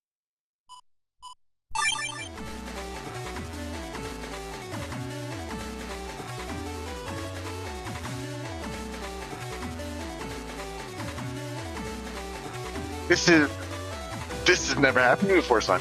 I like that we get to look at the setup one more time before we go into this. Let's talk about what went well and what needs to be done in order to get a tactical advantage upcoming. Let's start with playerzero. What do you think went well for playerzero in that last set? Not a whole lot. Well, honestly, okay. I do think he did a lot right. He was able to stuff out charges with the Beast Rush combos. He was able to put on a lot of pressure with Spout and SP. He did some great damage. It just seemed like HonorNite was able to play his defenses very well. And he was able to play around every time playerzero was trying to get that near variable setup. He was able to play around it slightly, unless that one time where he placed the fan, that was almost really nice, but the double life sword input by playerzero was really clutch, and he was able to do some significant damage with that.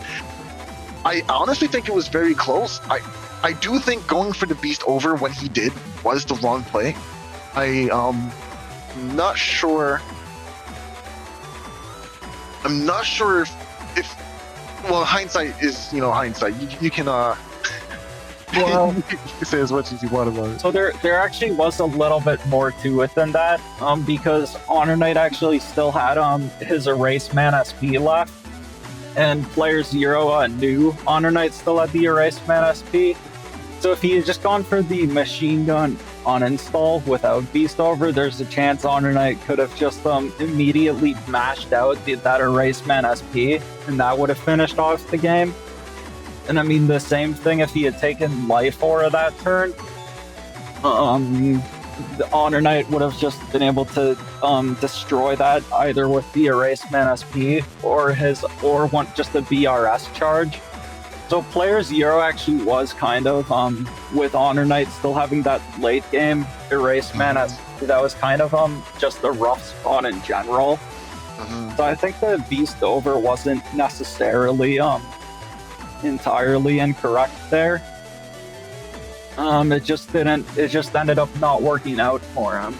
Okay, fair Because enough. they were also saying in chat that against Balzar Beast Over, because it has the Feather Buster, you're gonna want to step back against the Balzar Beast Over to avoid taking all the hits from the Feather Buster.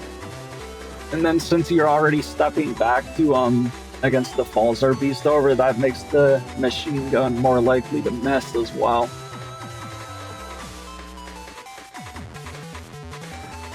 Okay, I think that's a really good point. I feel like HonorNite played really well in that last round too. I think he played his defenses immaculately. We didn't get to see what his hands were looking like. I would love to see a little bit more value out of that fan because it kind of didn't do too much in that last matchup. Oh, actually, I think he did get rid of a Life Aura at one point in the first inning, so I think that was pretty good. I'm not really sure on what HonorNite needs to watch out for. I think if he just plays and goes into this next round with the same tempo that he had, he should be fine. Well, he has a lot to watch out for. Those A code combos, the N code Turn of Death with the Meteor Knuckle and Neovari. playerzero did chime in on Twitch chat. He did say the fan did protect him from some buster shots, which could have been really key, right? I mean, he was at the end of the turn with 40 HP, 50 HP left. If those P shots had hit, he would have died earlier, right? So I think that is insane value now that you actually bring that up.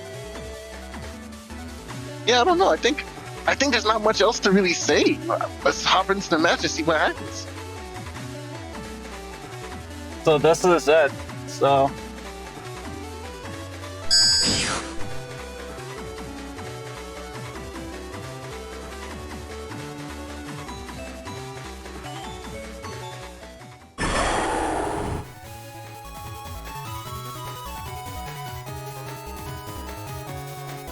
This is it, man. This is the final showdown. And it's a double VOD. I'm so very happy that we have a double VOD for this one at least. So the question is, will playerzero get the three-peat, or will HonorNite become a Moon Master for the first time? I do like the timeline of Bug Riser Sword winning a Blood Moon tournament. Now, mind you, this was an insane bracket run. It was I don't even know how to describe it. This tournament was so competitive.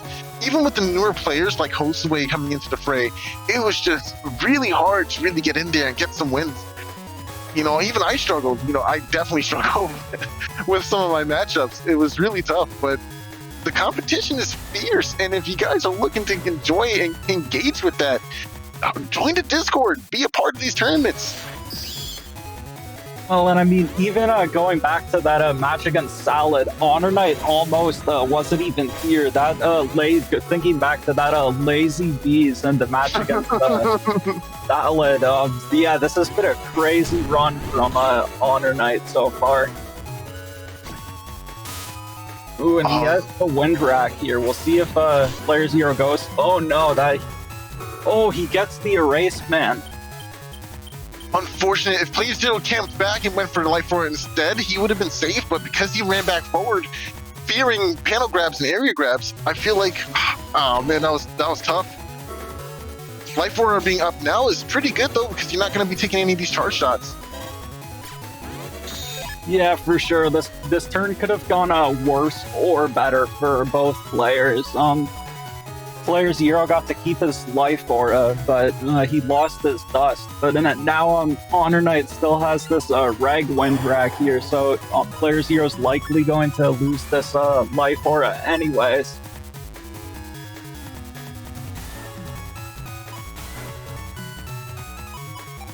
Well, man, this is a really tough spot to be in.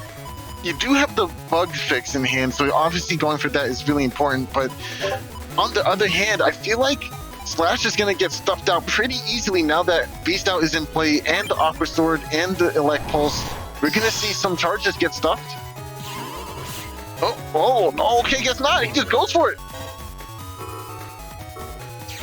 Yeah, that was very smart of HonorNite waiting to use the Wind Rack, because if he tried to use the Wind Rack right away, it could have easily been interrupted by that Elect Pulse too, and Player Zero would have kept his life aura. So that was definitely very smart by HonorNite, waiting to use the Wind Rack. I also like the delayed release on that charge shot just now, because he was waiting for PZ to throw something out like a Beast or something possible like an Elect Pulse to counter hit.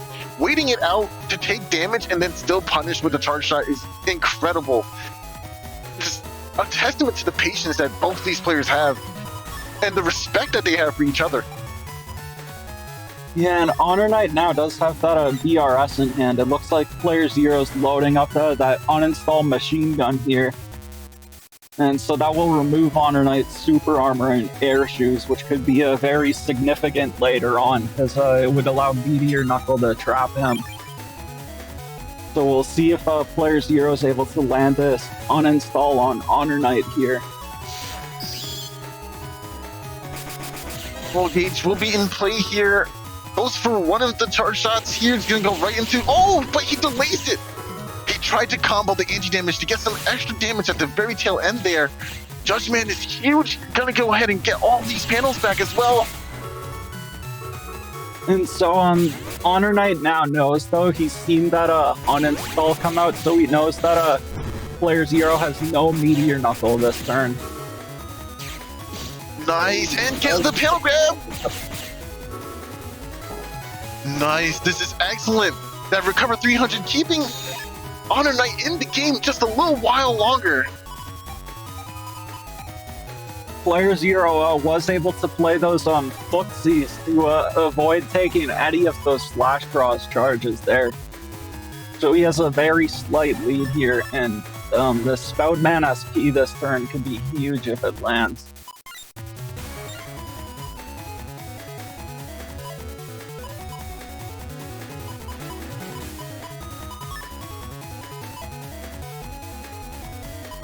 HonorNite so confident with his plays, already locked in. 777s, maybe the luck is on HonorNite's side for this one. We'll have to wait and see. I don't know. But PZ is taking a little bit more time trying to decide what the proper sequence is here in his hand. I think that leading off with the Elect Pulse here could be. Wow.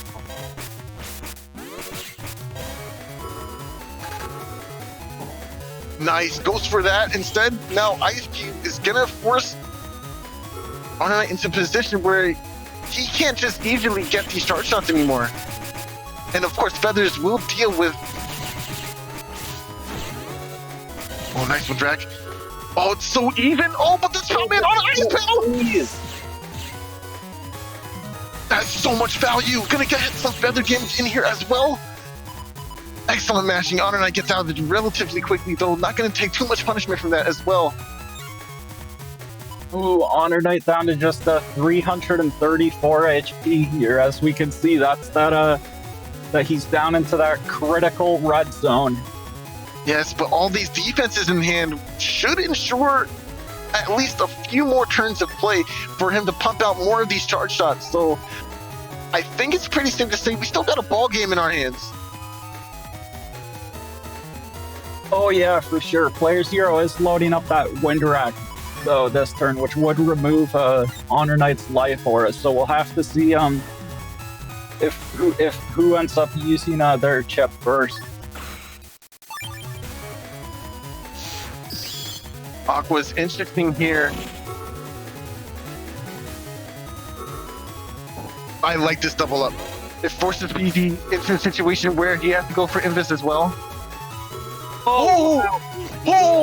Wait for it, because to his own anti-Navi, the erasement doesn't even hit. Judgment will go ahead and get the D-cross though. Nice, nice, nice, and just like that, evened up again. Wind rack, 190 to 190. This is so close. He didn't step all the way forward.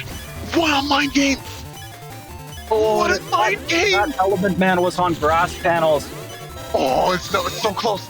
Oh, this is. Do you beast? Oh, this is crazy.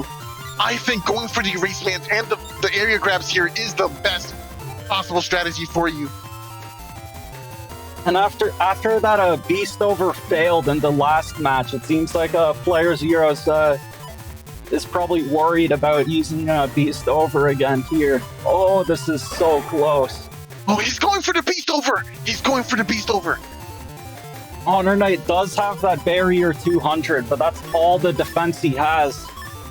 The only way he's gonna survive is if he somehow moves to the center panel and then unlocks that barrier 200. It takes 2 hits. He needs to be surrounded by panels. Say, okay, he made it so far. He needs to go up 1. He almost made it. Okay, this is it. 1, 2. Only 1. Oh, no way. Player Zero's luck. Oh, but oh, wow. Board. The Beast Out went for the right input at the right time. It's wow. It failed on the Meteor Knuckles, but it came through with the sword, the Neo variable. Player Zero's trump card. If it had picked either of the other inputs there, it would have only removed the barrier 200, but HonorNite probably would have had enough HP left to survive the buster shots. Easy is 1 game away from running away with this championship belt. But can HonorNite push through for just 1 more game? Can he keep playing? Starts off with the slow gauge. I like the choice of Charge Cross here. Gonna go ahead and probably try to do some extra damage with those charge shots.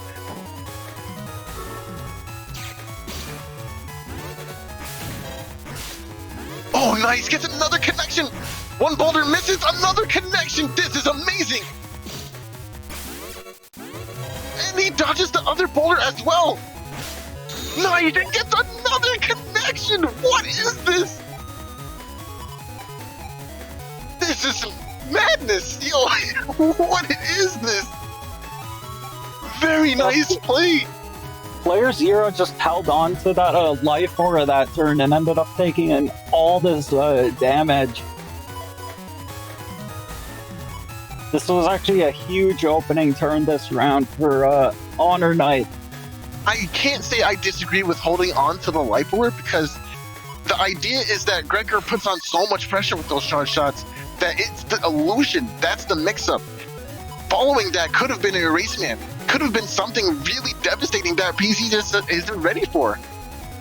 Yeah, but he ended up, I think he got hit by all 3 charge tackles on grass panels. 3? My man got hit with the okie doke. He got hit with 6. My man took them to the chest. Oh, man. Oh, wow, okay, and so HonorNite was expecting Player Zero to go spout there. Oh, wow, not using the barrier.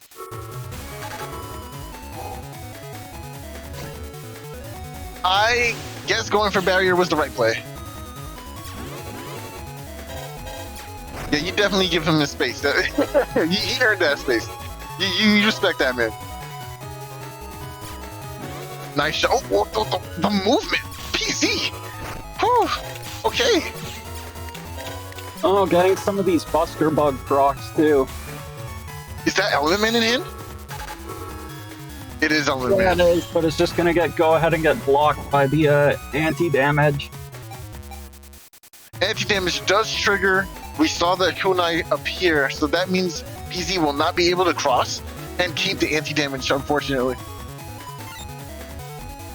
So the question is, what does HonorNite go for here? Okay, Slash. He has these recovs, he has some defense, he has even more area, so going for Slash here definitely makes sense. And player 0, it looks like he does have that Fire Hit 3, which on this grass panel field, which he set with his own element, and that could do a lot of damage.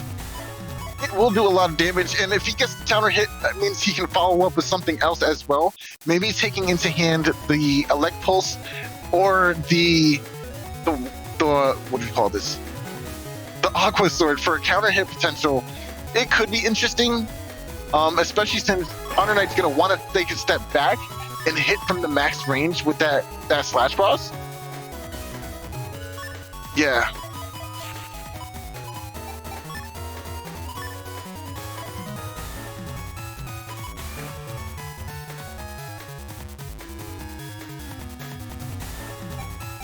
Yeah, he's planning to go for counter hits here. I don't think there's another way around this. You don't have any defenses in your hand. You have to be able to push through somehow.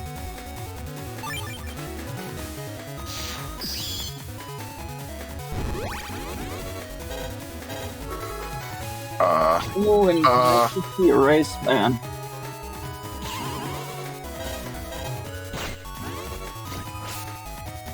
Aqua Sword also whiffs. Area Grab does come down though. Oh! Counter hit does come down, but there is also a trade. Nice. Gotta respect this area and gets back this area for that. Oh man, this is too tough. And the recover comes down as well. HonorNite does not mind trading here at all. Yeah, and he does have player 0 has the Meteor Knuckles, but HonorNite has an anti-damage. So the question really just is, how will the... Ooh, and HonorNite also going into Heat Cross here. He knows that staying in Slash Cross is too dangerous. Going into Heat Cross here, definitely a safer play. And I think he's not uninstalled yet, so he still has his air shoes for any holes the Meteor Knuckle makes. And I also love the respect that you're giving to Meteor Knuckle. Like, you just cannot let that steal this game from you.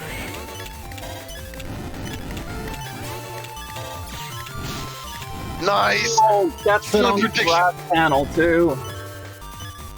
Oh, no TFC. Yeah, he just takes it to the chest because he knows what's coming next. The Neo variable. Oh, but he takes it to the chest too. He's just buster shooting. He doesn't care. He said you can have your damage. Oh, but the survival. Oh my gosh. Okay, and we go in the bracket reset. We go to game 3. Sold, this is it. This is it, buddy. I'm trying to see it happen. Is the dream real? Is Bugricer gonna make it out of this tournament as the championship crown? Or is player 0 going to steal it like the pillager he is? Oh my gosh, I'm on the edge of my seat. This really could go either way. Legit, they're just so good. Both of them, they're excellent players. The charge cross against the tomahawk cross here. We'll see if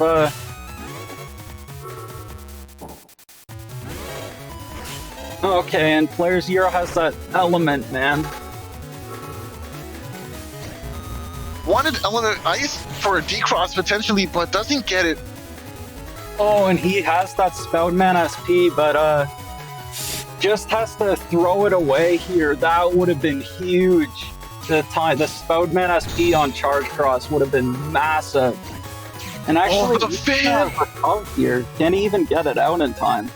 No, unfortunately. No, so that's not ideal for HonorNite. He's already down one of his recovs. And what is this? It's turn 2, and we see the Neo variable Meteor Knuckle. This is it. Meteor Knuckle in. HonorNite is locking in slash. No, this is no. Oh, and he put the defense last. Oh, don't do it. HonorNite, press B. HonorNite, press B, please. Thank you, HonorNite. Now take that. Yes. Take the life for it. Yes, take the life for it. Yes, sir. Take the no. Okay, just take a defense. I don't care which one. Just take one. Just take one, please. Honor. Don't choke. Please don't choke. Not now. Not like this. Not like this. No bias, right? So, No bias. Yo, hold on. Yo, no bias. I just want to see some honest, I think man. we're all cheering for the BRS underdog here, so...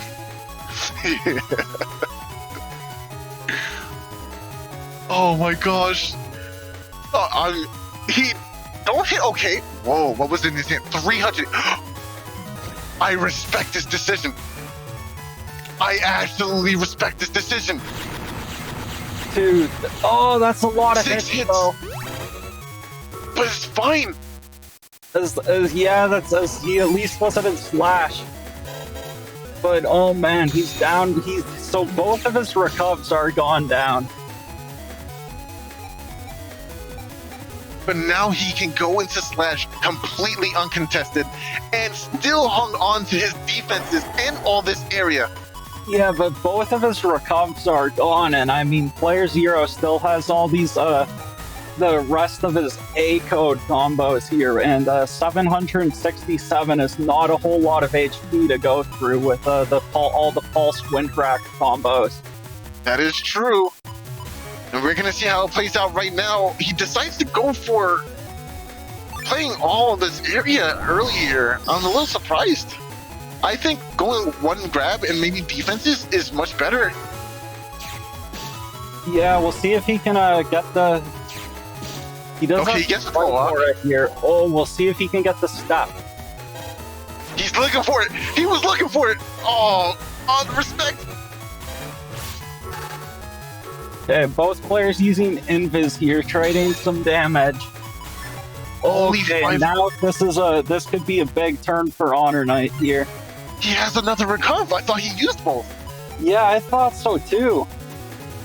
This is insane. But there is another pulse rack combo in the hand so of you know Player. what it was. On the second turn, he had that leftover Recov 300 from turn 1.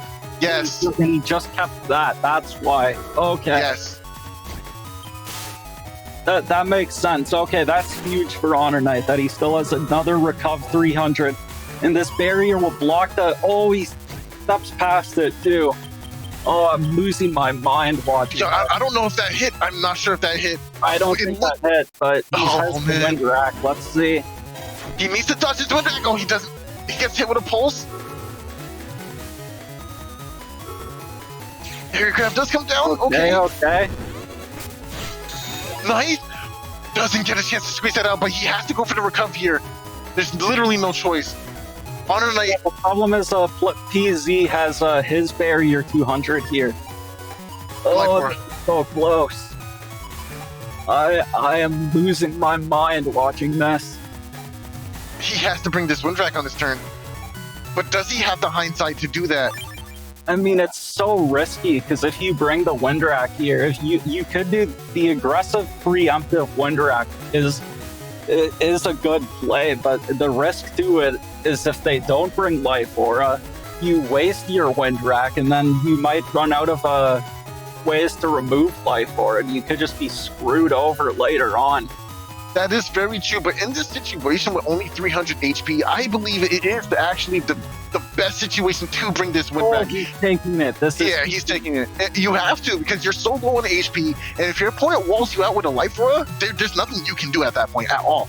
So bringing this wind rack in this situation is just better for you overall, because you have to put pressure on too. And playerzero is also going for the ground beast this turn, so staying in slash. playerzero could get the D-Cross on HonorNite here with these ground beast charges as well.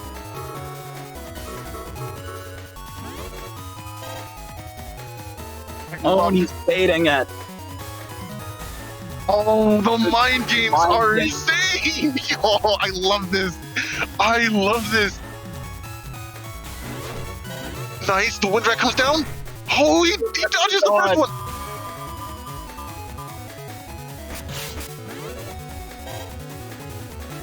Okay. He doesn't know. Well, Oh my gosh, that was nerve-wracking. oh, this is so close. This could still go either way. These grass panels are scary with the fire hit 3. Ooh, and going into dust here as well. But look at all this defense HonorNite is loading up. Honestly, I 100% believe that you should bring the Bug Rise Sword in this situation just because it does the extra damage. Look at all this defense. 2 invis, 2 anti-damage. HonorNite is like, yeah. And playerzero's used a lot of his elect pulses, so he still has all these other strong chips left, but they're not going to pierce all this defense. I mean, the machine gun will go through the anti-damages, but not the invis. There's also the possibility that he dodges those too. Oh, with that area grab, I think that carried over from the end of the last turn. Wow, how nice. Okay, gonna go ahead and use the anti-damage here. Oh, he almost dodged all of it. Oh, the erase man's gonna come down. Oh, this is so close. HonorNite's mashing out of this as fast as he can. Okay. Excellent read by playerzero, beating the mashing to step upwards instead of staying in place. But HonorNite mixed it up here. That was so nice. Aeriograph does come down, but it's not enough. Yeah, I think he's trapped. Oh, but the whole not for long. carries at the perfect time. Call an ambulance, but not for me. Oh, this is it. playerzero going for this final beast over. The question is can HonorNite survive this last turn? He needs to survive this entire onslaught. Everything, not just one. He has 517 HP. Will this be enough? It all comes down to this. Oh, The okay. risky body, the electric. Oh, the Aqua Sword. Oh, no. No way. You gotta step back. No. Oh my god, the fire hit kid. No, this is gonna Wow, man. 18 HP. Wow. Wow.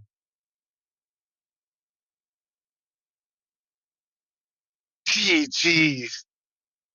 GG's. That was so hard. That was so hard.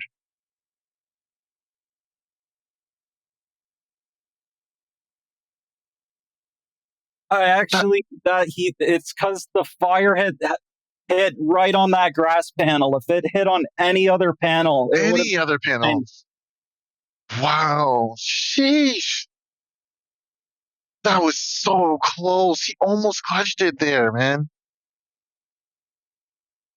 But playerzero maintaining that dominance.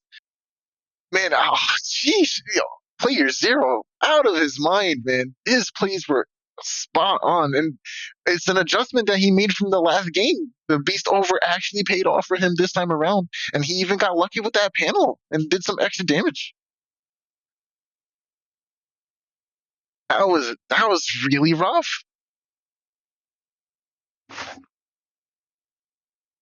Yo, honestly, I have to call out to this because that was just right. Everybody's been complaining about Gregar recently, man. And this Gregar player, he doesn't even play Gregar like that. He plays Falzar. He's a Falzar player, masquerading as a Gregar player. And then on top of that, this man is using Bug Risers. He's not even using Kernel Force or Base. Or even Delta Ray, he's using Bug Rise's sword and went to grand finals. And people want to complain about Gregar being bad? Yo, stop the cap. Stop the cap. He literally beat 3 Falzar players to get here. He had to play through a gauntlet of Falzar players.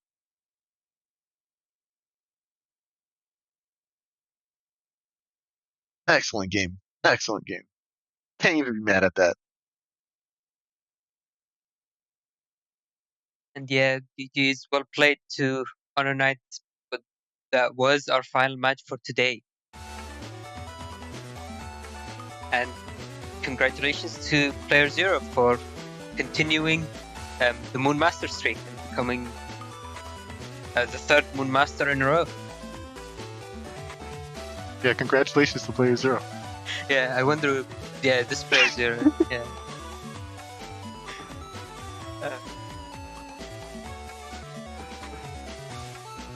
But yeah, so that was our final match. That was our final match for today. And as promised, we have the announcement which decides which format is going to be played next new moon. So cycle 5 signups aren't quite open yet. There will be more announcements when the time gets closer, but the format is going to be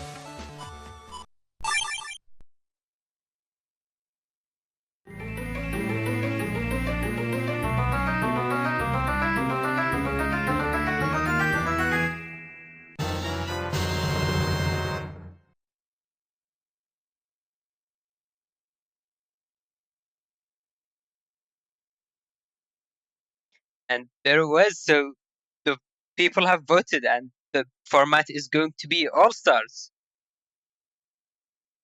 And in case people aren't aware, so All Stars is actually a format we haven't seen very frequently.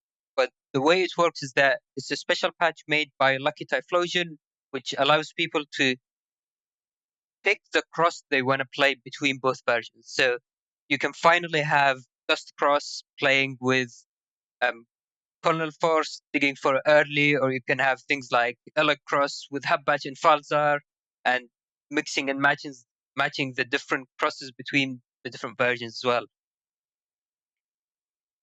It's going to be really exciting. I'm really looking forward to seeing all the different builds that people can come up with, because I mean, this is very much unexplored territory with all of the various combinations that people could come up with. Yeah, I mean, we just saw HonorNite using BRS in all those matches, and I think BRS is even stronger in the All Stars format. So I know that I'll probably be using BRS in All Stars again, and I'm sure I might not be the only one. So we're definitely going to be seeing even more BRS action. Yeah, I'm definitely looking forward to it. But with that does conclude today's stream. So before we end the stream, I do want to give a quick shout out to all of the donations that we've received through Ko-Fi.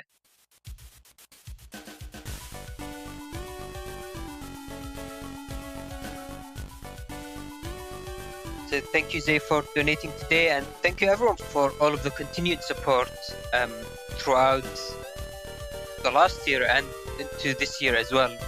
Last year was when we started Ko-Fi, the beginning of last year, and it's been a few months, over a year, and it's been quite the journey. So thank you again everyone for all the support, and thank you for helping us manage and run these events and keeping on improving them.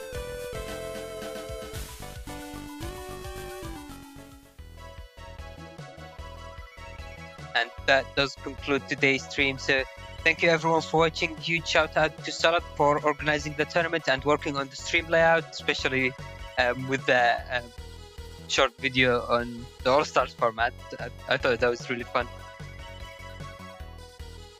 And obviously, huge shout out to Neryth, Nonstopmop, Symes, and SoulXCross for joining us today on commentary. That was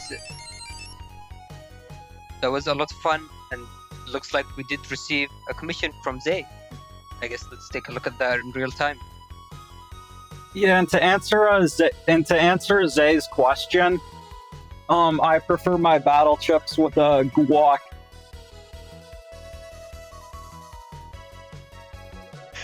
Okay, so looks like Zay did the commission. So the commission part allows people to donate to more specific members of the people helping running the stream and the N1GP.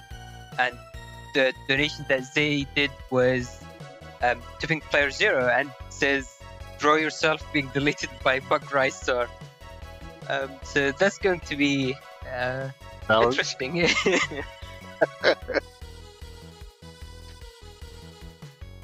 I guess we're going to see the reality that didn't quite happen. Although HonorNite was very close, I have to say. End up with these beast overplays. But yeah, again, thank you everyone for all of the support. Hopefully we'll see you again next time. And if you haven't already, make sure to join the N1GP Discord, where we'll be doing announcements for any upcoming tournaments and events as well. Thank you again. We'll see you again later. Goodbye.